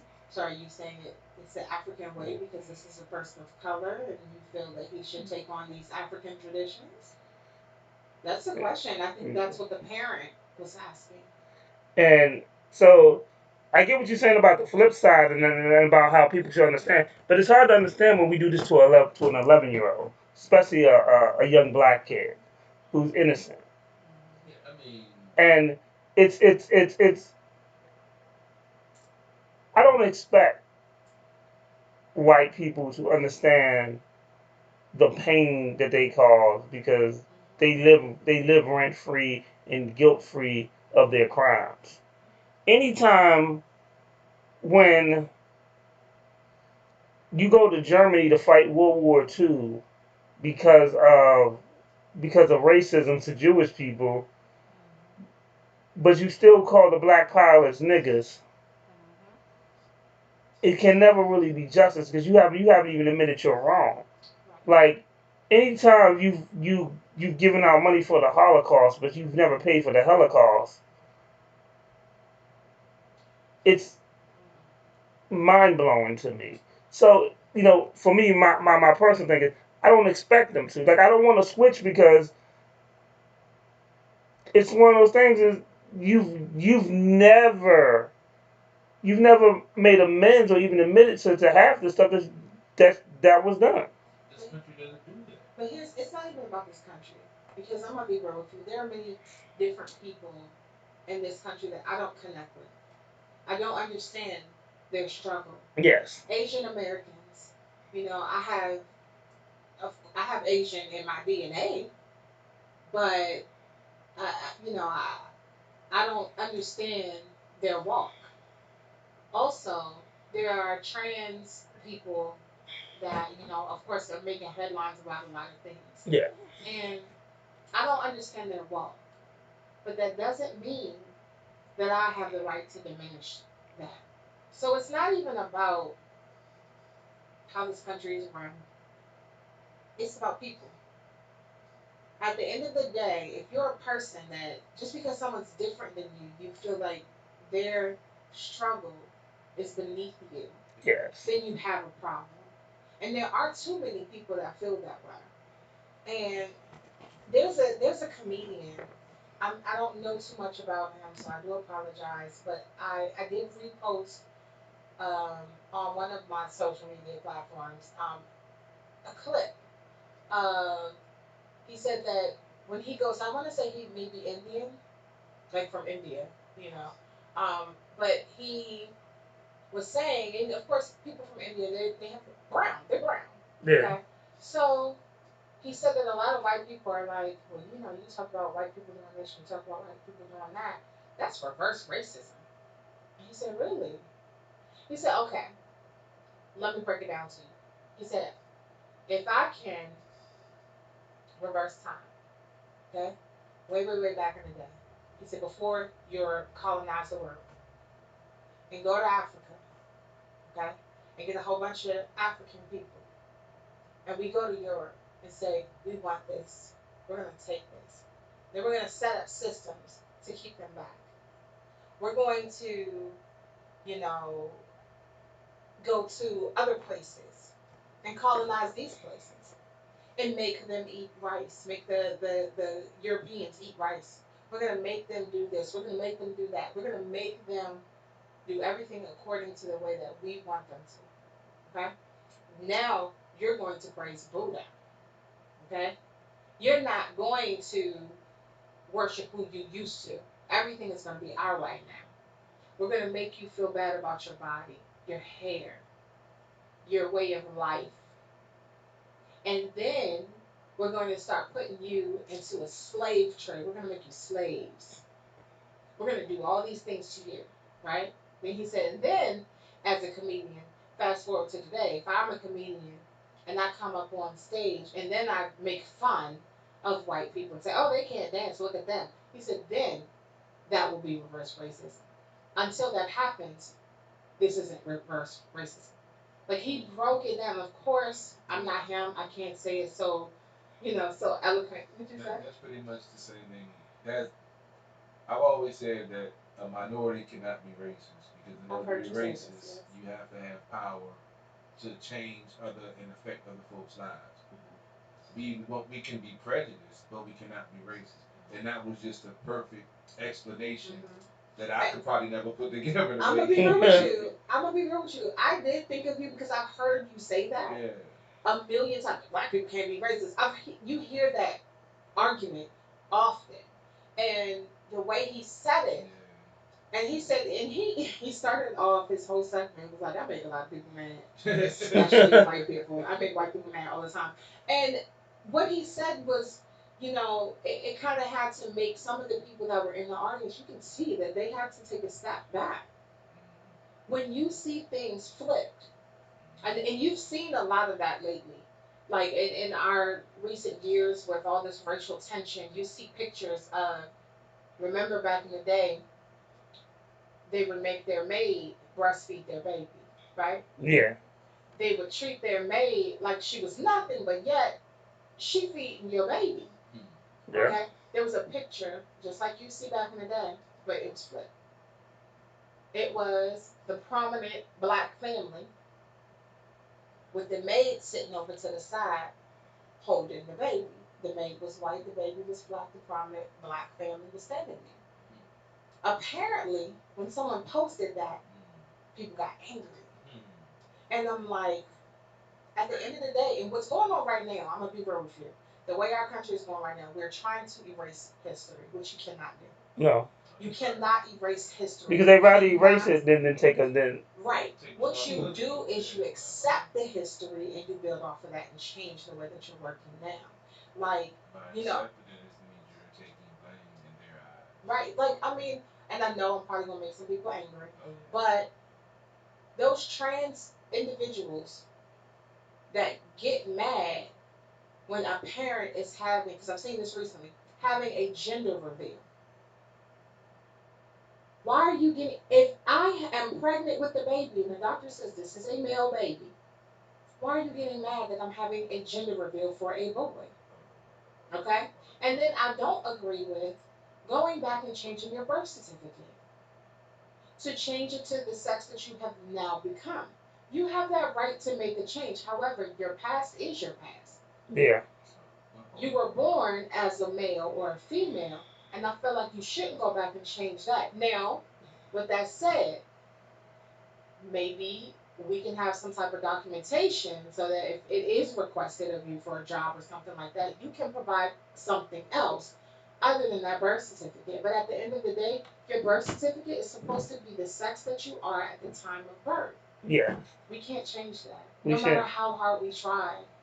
We can't change that. And a lot of people are trying to change the history of our country, of ourselves. It's crazy. Well, You said transgender, I said about gender. Yeah, I saw it recently. Now, let me say this. All transgender people are not that way. yeah, it's just some. It is some, and they make it look so bad. Just like when we talk about the females who are crying rape and they didn't really get raped, and they make it bad for the people who are actually dealing with it. Yeah. When you have LGBTQ community, you got people over here, they just trying to live their life, and then you got other people over here that are trying to ruin everybody else's. Well, it's funny because this whole conversation right now reminds me of two Dave Chappelle skits. So one of them goes when a white lady got mad at like at one of his shows, and she goes, "Women suffer," and he goes, "I know," and she says something else, and he goes, "I know," and then she's like, "And we suffered just like you." He was like, "Ho ho ho," bitch. He's like, "Stop it, bitch." And he was like, "Don't get mad because you was part of." See how do you put it? You was part of the deal. You just didn't like get cut. Right.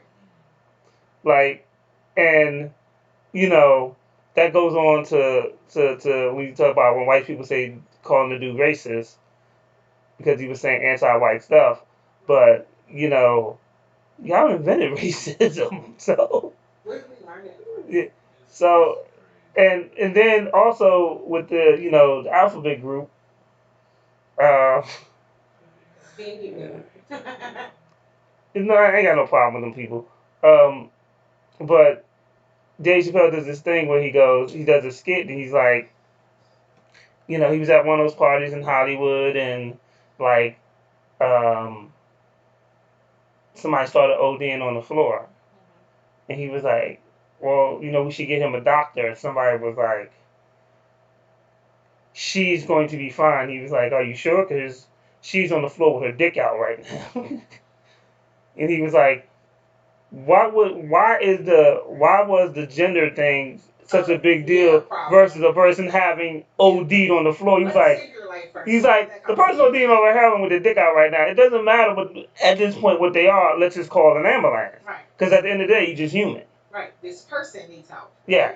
I don't care what you call them. But that person was like she was all right, and it's little things like that that makes me go like, really? But it's quite often a lot of people are so concerned about the image that is put out there of them that they're not dealing with internal things, internal issues. Oh, I'm not racist, but at your core you are. Or, I have issues with my gender or my, appearance. So I'm going to ridicule everyone in the world who is not like me, which is exactly what you're fighting against. You know what I mean? I just feel like the word racist has been thrown around so much lately that folks don't know what being racist is anymore. Excuse me, we continue. They changed the definition. No, for real. Like this, and it's crazy because racism used to be about more so like oppression type of genre, like that it went that direction, and then now it's strictly, and I think it was a Webster change because of how people use it, because that's what happens when a language evolves based on how, because gay used to mean happy. It doesn't mean it anymore. But the funny thing about that is that so when you used to watch the Flintstones, yeah, in the chorus it goes, have a gay old time. Yeah. And it's gay actually meant happy. Yeah. But now if you look at that, old school folks. Right. But when it comes to racism, now it's just like a prejudice against a person because of their race. So based off of that newer definition, yeah, black people can be racist. You see what I'm saying? In that context. But that's what I'm saying. The reality of what it actually is. Right. But that's what I'm saying. So when you change the definition of the word, then now you and I can become racist, because if we are prejudiced against white people just because of the color of their skin, because they're Caucasian, then we're considered racist. But the previous definition, we would not have been considered racist. Just because you change the name of it doesn't change the context. You can change it to the Atlantic what are they trying? Yeah, no, they didn't use the word what was it, Atlantic Trade Triangle or something instead of calling it slavery and those books. It was a slave trade. No matter what you change the name of it, it's still the same thing. Excuse me. And so the intercontinental Atlantic. Yeah, whatever. Yeah, I don't even pay no credence to it. I'm like, they've been trying to whitewash history for a long time. Part of it's shame, part of it's not wanting to admit to the fucked up stuff that they do. And I don't hate white people, so please don't get it wrong. I've been called racist so many times. Yeah, because you love white women. That's what I tell them. We know you're not how racist. How can I be racist when I love white women? It just doesn't add up. You just don't like. White males. I got some white friends. I don't have no problem with white people. Right. I have a problem with a certain group of white people, and I speak out on it. They throw insults and Well, I also have a certain issue with certain groups of black people. Yeah, no groups of doubt. Asian people. I can't stand certain black folks. Oh my God, I ain't even gonna go into what happened in Village. Like mumble rappers. Yeah, we had but it's we should have Hug a Mumble Rapper Day. Oh. He threatening violence. No, it's just until we can honestly, openly talk about it and not get offended and not get defensive and not take it personal, we can't learn from it and grow from it. The only way you can eliminate these prejudice, racist, thoughts on both sides, like I say, prejudice. Black folks can be prejudiced. I give you that. White folks can be racist because you can control the game. But until we can come together and have an honest conversation, it's not going to change. And I've had those conversations. You've seen me cuss out some folks on social media. And about 10% of those folks, after we the insults are thrown, and we both realize that we both assholes and it ain't hurt neither one of us feelings, then we start having a real conversation. I got a couple of folks that I'm real good friends with right now, off of social media, and it started out with probably a 3-day fest of us just insulting each other and cussing each other out until we was like, okay, nobody's getting mad, so it's pointless just talking. I tell you, the life of a thug. Sometimes you got to get it out. That's why comedians are so important to our society. Because they say. So let me get this straight. Hold on, we're not gonna pass by this. So let me get this straight. Y'all became mutual friends because they cussed each other out. Because y'all cussed each other out and couldn't bully each other. Exactly. And it was like, oh, we might as well be cool. Yeah, we might as well be cool. Yeah, neither one of us is gonna win. Let's be friends. So we both have the same idea. Let's take over the world together. We want the country to be better. We have a different idea of how we want it done. You cool, I'm cool. Everything I say, you ain't take it personal. I ain't take it personal. So you're an asshole, I'm an asshole. You should be an asshole. Simple as that. That's nice. You have a very strange. That's a good way to make. That's. In Republican, white, 50 years old, but we cool though. You just have a very odd way of meeting friends. Or making friends. But I have long-lasting relationships. Well, in my adult life. Not in your love life. Oh, love life. That's a good joke off that. Just don't take no more moonshine. You damn right I ain't. You should take like maybe 2 more cherries. You only have like 2, right? Yeah, that's all I'm having. No, you should have another cherry. 3 times the charm, just more. I'm going to get the burger out my bag. Oh my God. Here you go. I told you. Lord. Burgers in his book bag. Hey, you got to feed the I ain't never seen nothing like it. Hey, I told you I'm a different type of individual. Clearly. Yeah, clearly. It's not a disclaimer, that's the fact. But yet, when I come here, so first of all, I got to remember, I have to drive here. Okay? So if I put my alcohol in a tactical book bag, okay, cool. It doesn't matter. But if I put it in my book bag, that makes sense, right? So when I come here, I take it out of my bag. He talks about me. He says, who has liquor just in their book bag? So that bottle she go down there 1800. That drink is huge.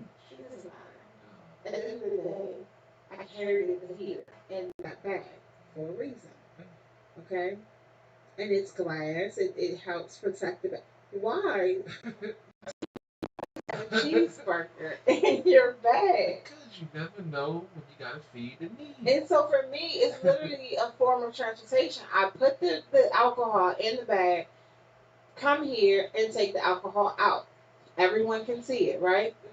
You, on the other hand, wait till like the middle of the show to say, "Oh yeah, I got an extra cheeseburger in my bag."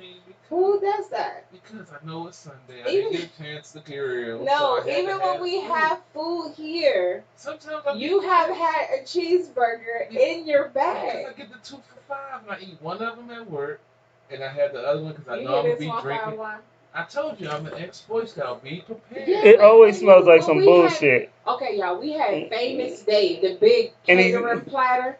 Okay, so we eating that, and he was like, "Yeah, I got my cheeseburger in my bag for later." Because He I still had, had- I had some. I had a burger for lunch, and I got Famous Days on the way over here to feed the bottle. 17:30, and I knew I was. Wait a minute. Who bought the bottle? I 1738. did. That's Okay. why I bought the food. Cause Okay. I knew what I had to do. I don't know. He's No. saying that because you always blame us. Yeah. It's called at the bar radio. Ain't that what y'all always tell me? Damn, I'm Yeah, using it. All right. So but when you I use blame it back on us. y'all, hey, when I use it back on y'all, it's But how are you gonna blame us for you drinking? who just was asking me to put some more cherries? Okay, but who brought the cherries over to the bar? And I said I was going to eat 2, and you was like, you should have 2 more. You trying to give me 4 when I said I was going to get 2, but I'm wrong. See?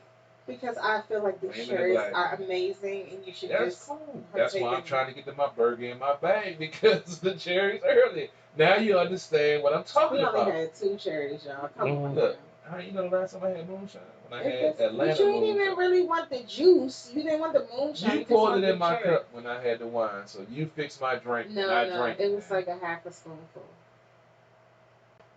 That's all you That's all I need. Shit. I told you I ain't had no moonshine in Atlanta situation. Oh Lord. had. Situation. He always got a story with alcohol. Because it was that much, man. I had a hangover off of that much of Atlanta moonshine. I had no idea they didn't put water in that shit. They called me about some. Why would you need to put water in? No, I mean when they make it. I mean at least water, motherfucker. I didn't know. Who puts water in moonshine? When you're in the process of it, you use water and you use. No, they don't. They didn't. Exactly. They don't. But the moonshine that I had before from North Carolina and South Carolina was cut with a little bit of water, so it ain't had that bite. Right. So I didn't know that the folks in Atlanta. So you had that real moonshine. Yeah, and it Now knocked me nobody. off my Let me tell you something. Back in the day, when people was really making moonshine, like for real, all the time, they wasn't cutting no moonshine with no water.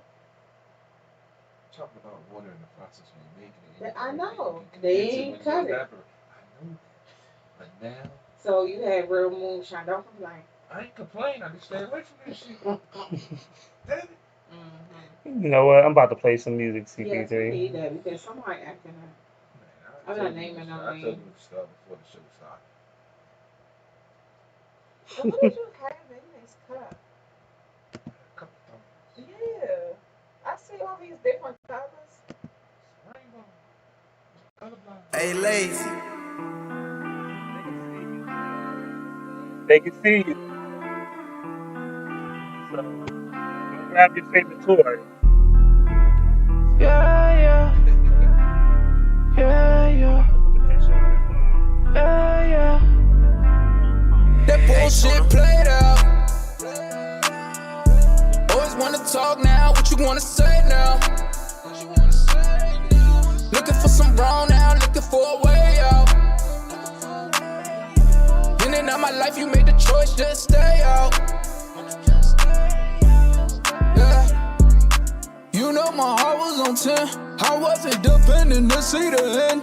Yeah, you just hit me and block out your friends. I wish it was focused like I'm on a lens. They selling you hoopty drink, I'm in a Benz. I'm trying to go make this paper meet my ends. Understand complications of a man. Sometimes saying nothing makes you understand. Seems like you never had guidance and no one had loved you, and you don't just know where to run to. Always just doubted my loyalty, loved you like royalty. I don't know where this gon' come to. If you never change, then I'm gon' have to face out. Wanna stay the same, then I don't know why you came out. Knew when I was wrong, I don't know what to blame about. Looking at my wrongs, just trying to find a way out. That bullshit played out. Always wanna talk now, what you wanna say now?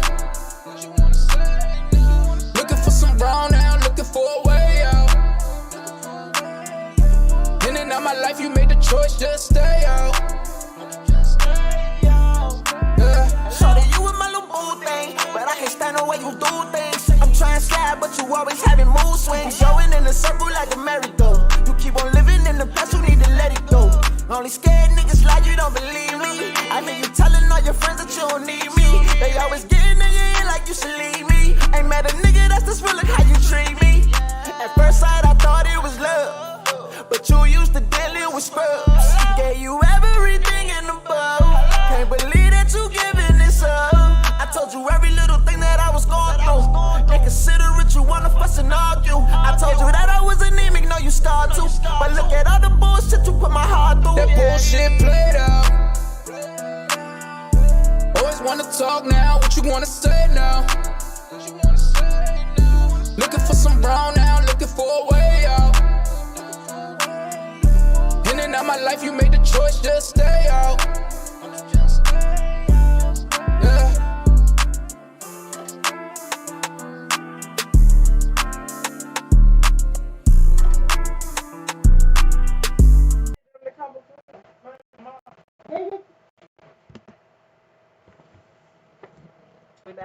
Not yet.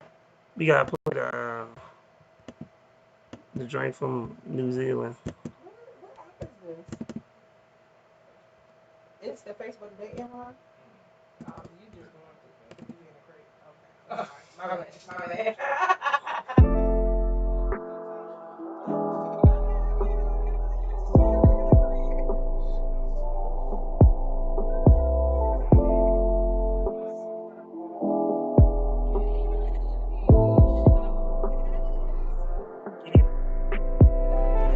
Top down, let's go right now. You know, baby, light it up and let it blow. Top down, let's go right now. You know, baby, light it up and let it blow. Baby, light it up and let it blow. Baby, light it up and let it blow. Baby, light it up and let it blow. Baby, light it up and let it blow. Girl, are you down? Can I come round? I just got back to town. I missed your presence and I want it now. I know you feel the same way when you're around. You know that I've always loved you, despite the shit we gave each other. Cause everybody makes mistakes sometimes. All it takes is a little space. But now I'm back and girl, I want you. The love and feelings never changed. And I know that it's been a long time, but I'll never forget what you said. You told me that you want my babies. Well, that's the reason that I'm saving myself for you. Top down, let's go, let's ride. Top down, let's go right now. You know, baby, light it up and let it blow. Top down, let's go right now. You know, baby, light it up and let it blow.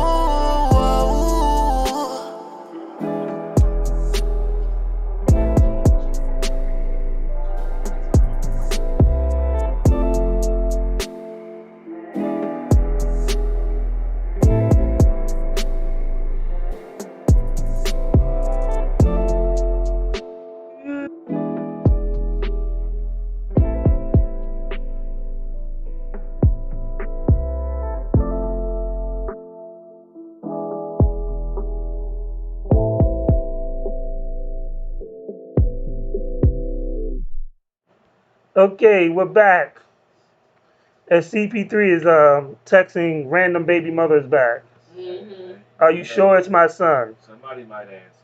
Mm. Might do some strange for some change. I made the mistake of looking over. You got $40 a night?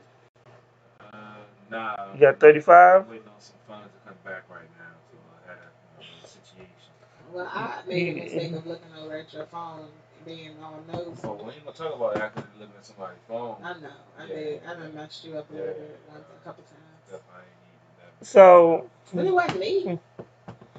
I was exposed to it because of you. What did you see? A penis pic? Hell no. I didn't Not live my after phone. that. I didn't roll. Not my phone. You I ain't gonna see needed me. that 2-week break that she was talking about. I was like, I can't come back. I need to cleanse my mind and my soul. He said I can't come back. That nigga was stuttering. I can't come back. No. That'd be too much. So, people are mad, as always, about WAP, about the performance at the Grammys. Mm-hmm. Which is the dumbest thing ever. It is stupid. I mean, Cardi and Megan. First of all, if you've ever seen anything that they do, you already know it's gonna be racist. First of all, WAP is stands for wet ass vagina, except for with a P. Yeah, I'm about to say. So, meaning the A and the P are things that quite a few people don't even want to say out their mouth. So, I need to know, what did you expect? Well, the thing about it is, and then Carly made a good point about this, was she don't make songs for your little child to listen to. It's she's very open with her family Yeah. on her social media. There have been times when she's turned a song off because of culture. Yeah. So if she is making this music and she knows that her young daughter doesn't need to listen to it, why don't you take that from her experiences? Take that away. Oh yeah, maybe I should turn these things off. First of all, it's from a Baltimore song, and the beat is there's some hoes in this house. That song's old. That song was on Players Club. That song is old. Like, really old. I'm sure you feel that way. Yes, I'm very sure. But at the end of the day, if you hear that Cardi and Megan have a song together, okay, and it's called WAP.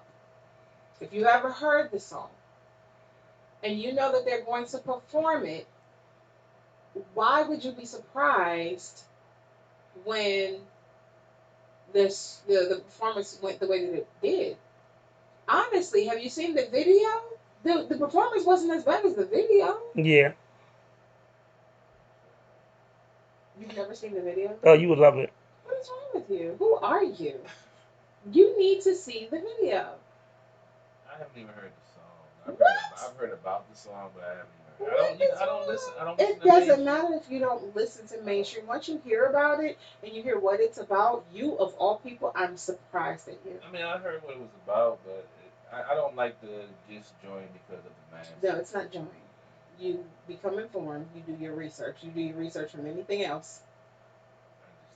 And notice I said anything else. I mean, I didn't see the fascinating. I guess now that I have nieces that are at that age that actually probably listen to that stuff, I don't condone. Yeah, but you might actually want to listen to the song and watch the video. Just to be informed. Trying to be that creep. Do you know how old Cardi and Megan are? They're grown. Yeah, they're grown. I don't pay attention to that stuff. Cardi is a whole mother. Yeah, I know. She used to stand strip. And Megan got shot in the foot by her midget boyfriend, who's balding and getting old really fast. So they're grown. That's a whole other conversation. I'm just saying that, well, he shot at her or something. Something happened. I mean the whole fuckboy thing. Oh, I mean, he's a little leprechaun. I mean, I feel like he was villainized past the point where he should have been. Because at the same time, I don't think he actually shot her in the foot. Because I don't think she got shot in the foot. But that's my personal opinion based off of the injury. Well, he didn't go to jail. He got locked up. But he got locked up for, right? For having the gun. Yeah. So, yeah, there's that. Yeah, so. And the injuries were along with her getting cut by, something. So, it looks like he did have the weapon, pulled it out, and fired it. It might have dropped and made a ricochet. They were in the middle of an argument. So, yeah. At the end of the day, I have my thoughts and feelings about him, nonetheless. But I feel like the story went out of control and spiraled a little further than it should have. Yeah. But if he pulled out a gun and fired it when he's having an argument with his girl, then yeah, I have a problem with you. Period. know they got that short man complex, dog. And he's balding. Have you seen those pictures? I saw. I thought it was doctored at first. Sometimes you just gotta let it go, baby. Right. But did Shave you it see? off. He ain't letting it go. That looks bad. So we got. I'm about to put a picture out. Yes, please do. Yes, please do. Because it shows that my artists that I listened to back in the day are different than the artists that people listen to nowadays. So back then, you know, when Luda said he wanted the #1 spot, he was coming for the #1 spot.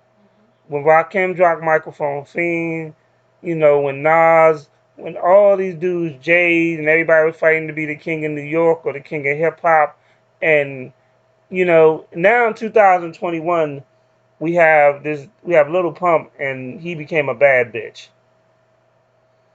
He doesn't want the crown or anything. He wants to battle. I guess. He wants Queen B. Yeah, he wants to battle Trina to see who's the baddest. He want to take Kim's spot. He want to be the Queen B. And did you post the picture? No, yes, it's up. Oh, I don't see it. It's terrible.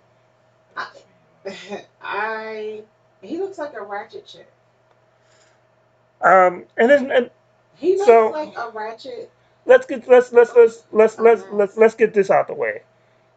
There is nothing wrong with men that groom themselves and go get their nails done and all that other stuff and get manicures and pedicures and stuff. When you start to get acrylic on your nails, or it could be press on, but regardless, nonetheless, he got his little baby hair slicked down, his eyebrows arched. well, you know, Lil Yachty has his nails painted too. Don't get me wrong. When I was on those trailers, I used to get manicures because my hands get, you know. There's nothing wrong with that, There's though. nothing wrong with that. But This right here. Yeah, I'm about to say. I told you when I went into, I think it was Iris Mall, and I saw a chair in the middle of the walkway where dudes were getting their eyebrows done. Because I've had several young ladies ask me, do I get my eyebrows done?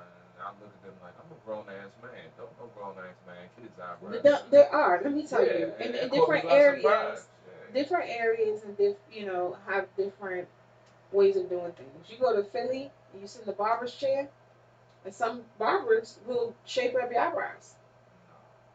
I remember I went off. I can't even say the person's name.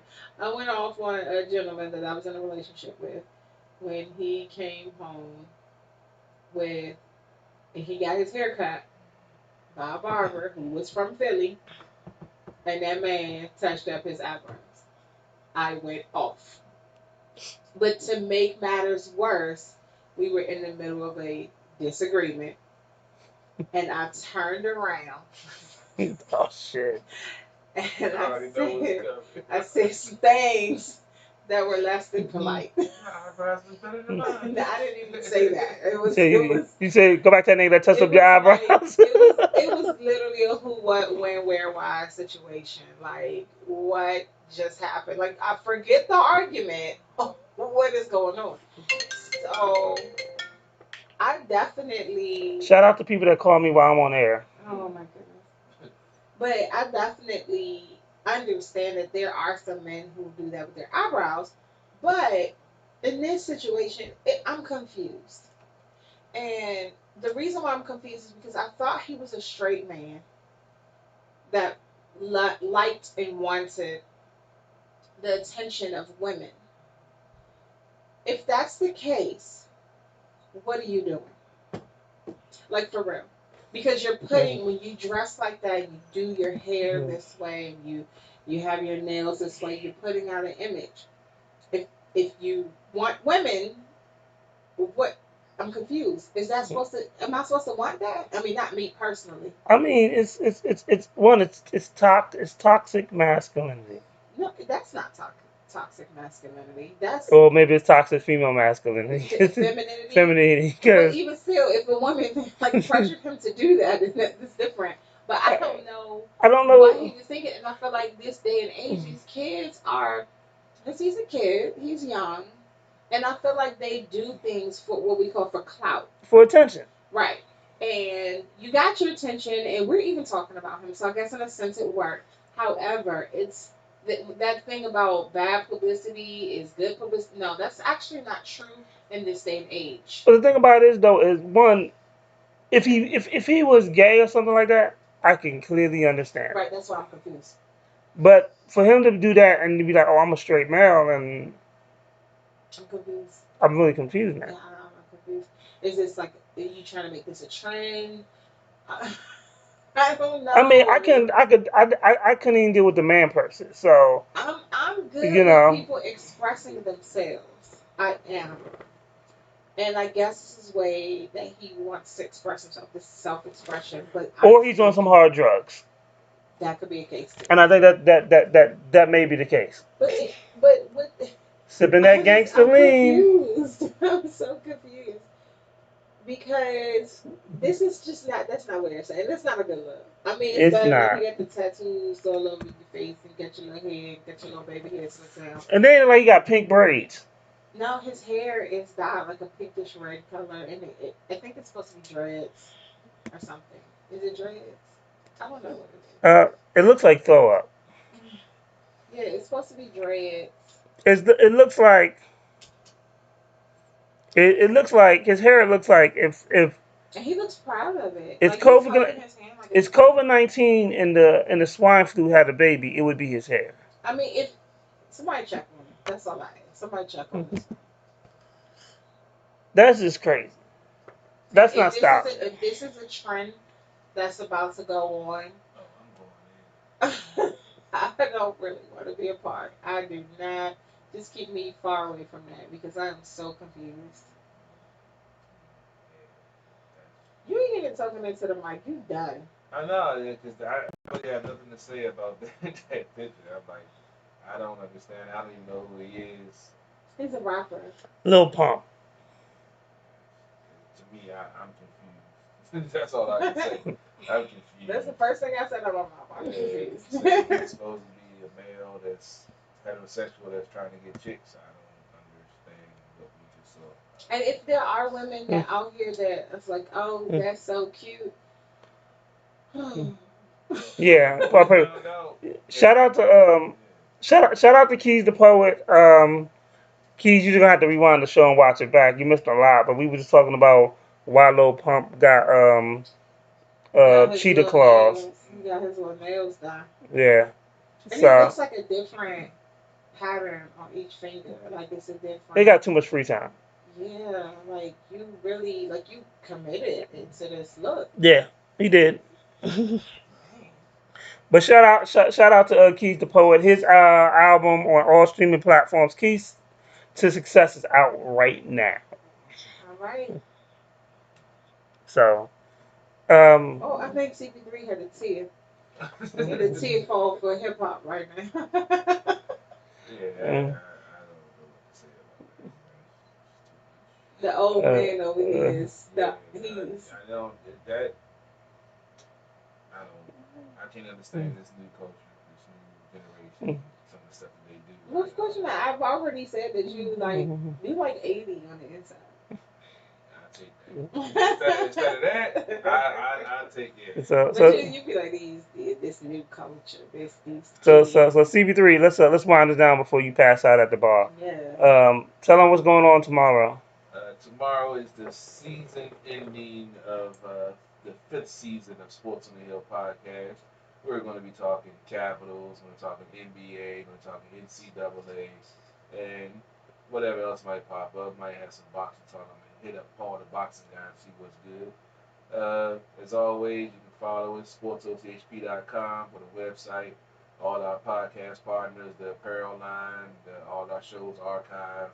Check out my YouTube channel. I'm streaming on now. Carol Porter III. That's with 3 eyes, not the number 3. Check me out at Waldorf Honda, selling cars, making deals. 2450 Crane Highway, Waldorf, Maryland.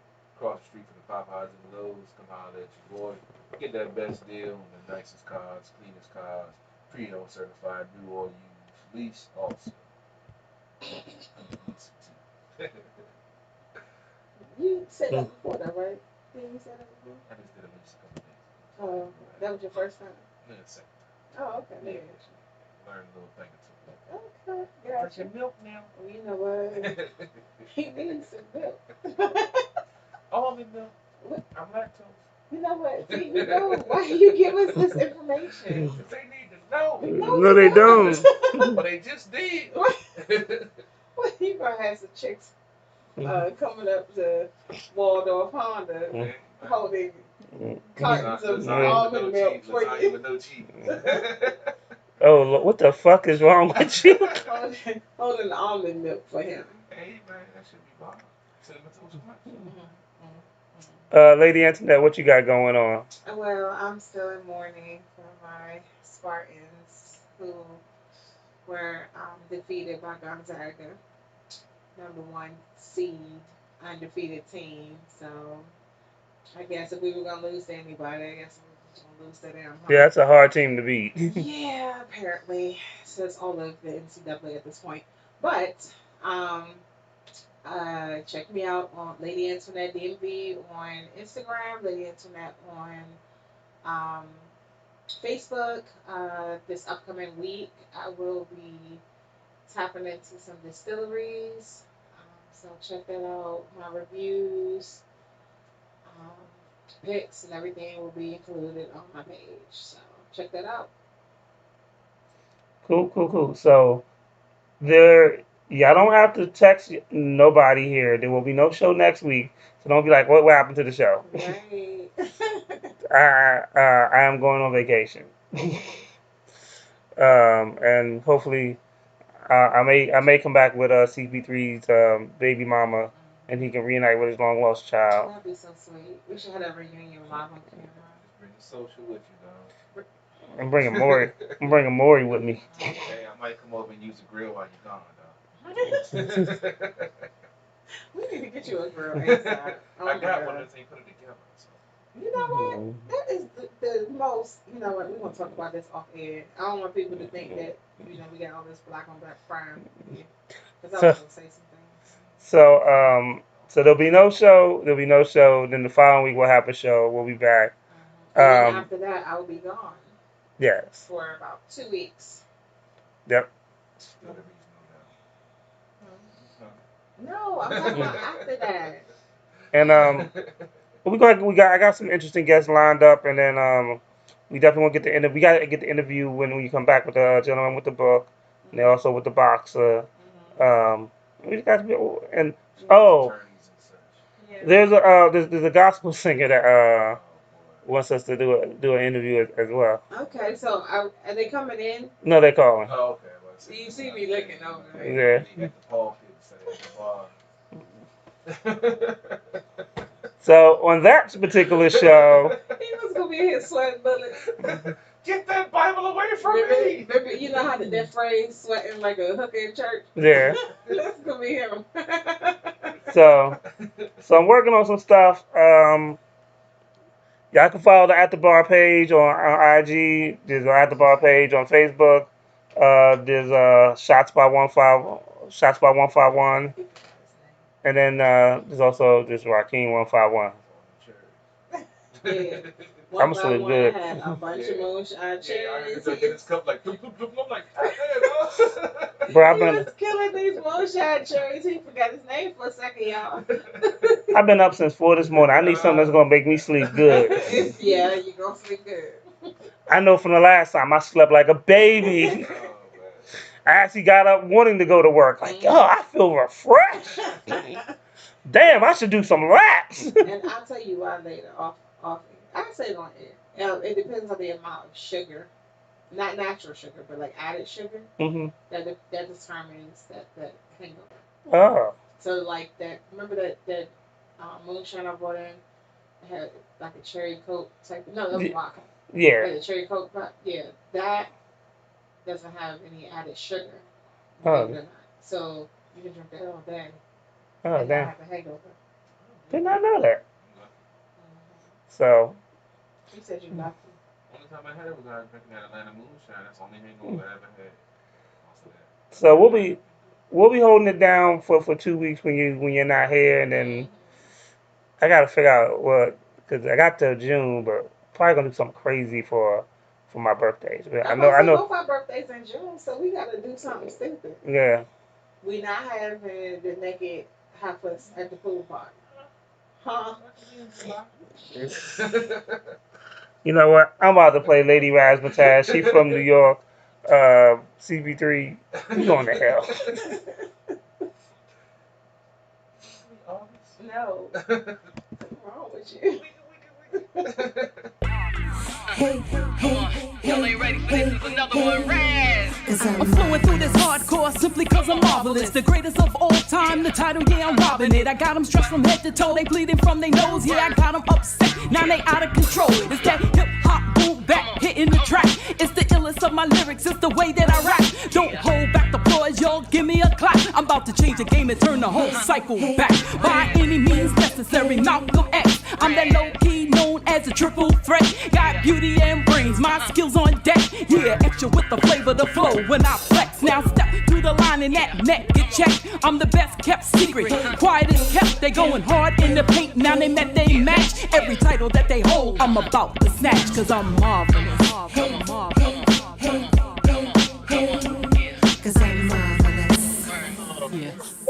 Wait.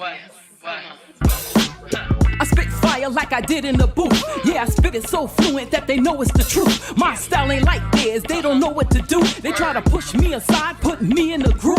Technically, they bout to be the ones that get that boot. Yeah, I'm breaking new grounds and I'm spreading the roots. Salute, I'm that soldier, I'm down with them troops. Yeah, I'm heavy with that ammunition. Lyrics when I be spitting, got niggas bitching up when they hear me ripping. Coming through like a bomb, yeah, you know I'm ticking. I'm a beast so pretty, I purr like a kitten. Too hot to handle, baby, yeah, you need those mittens.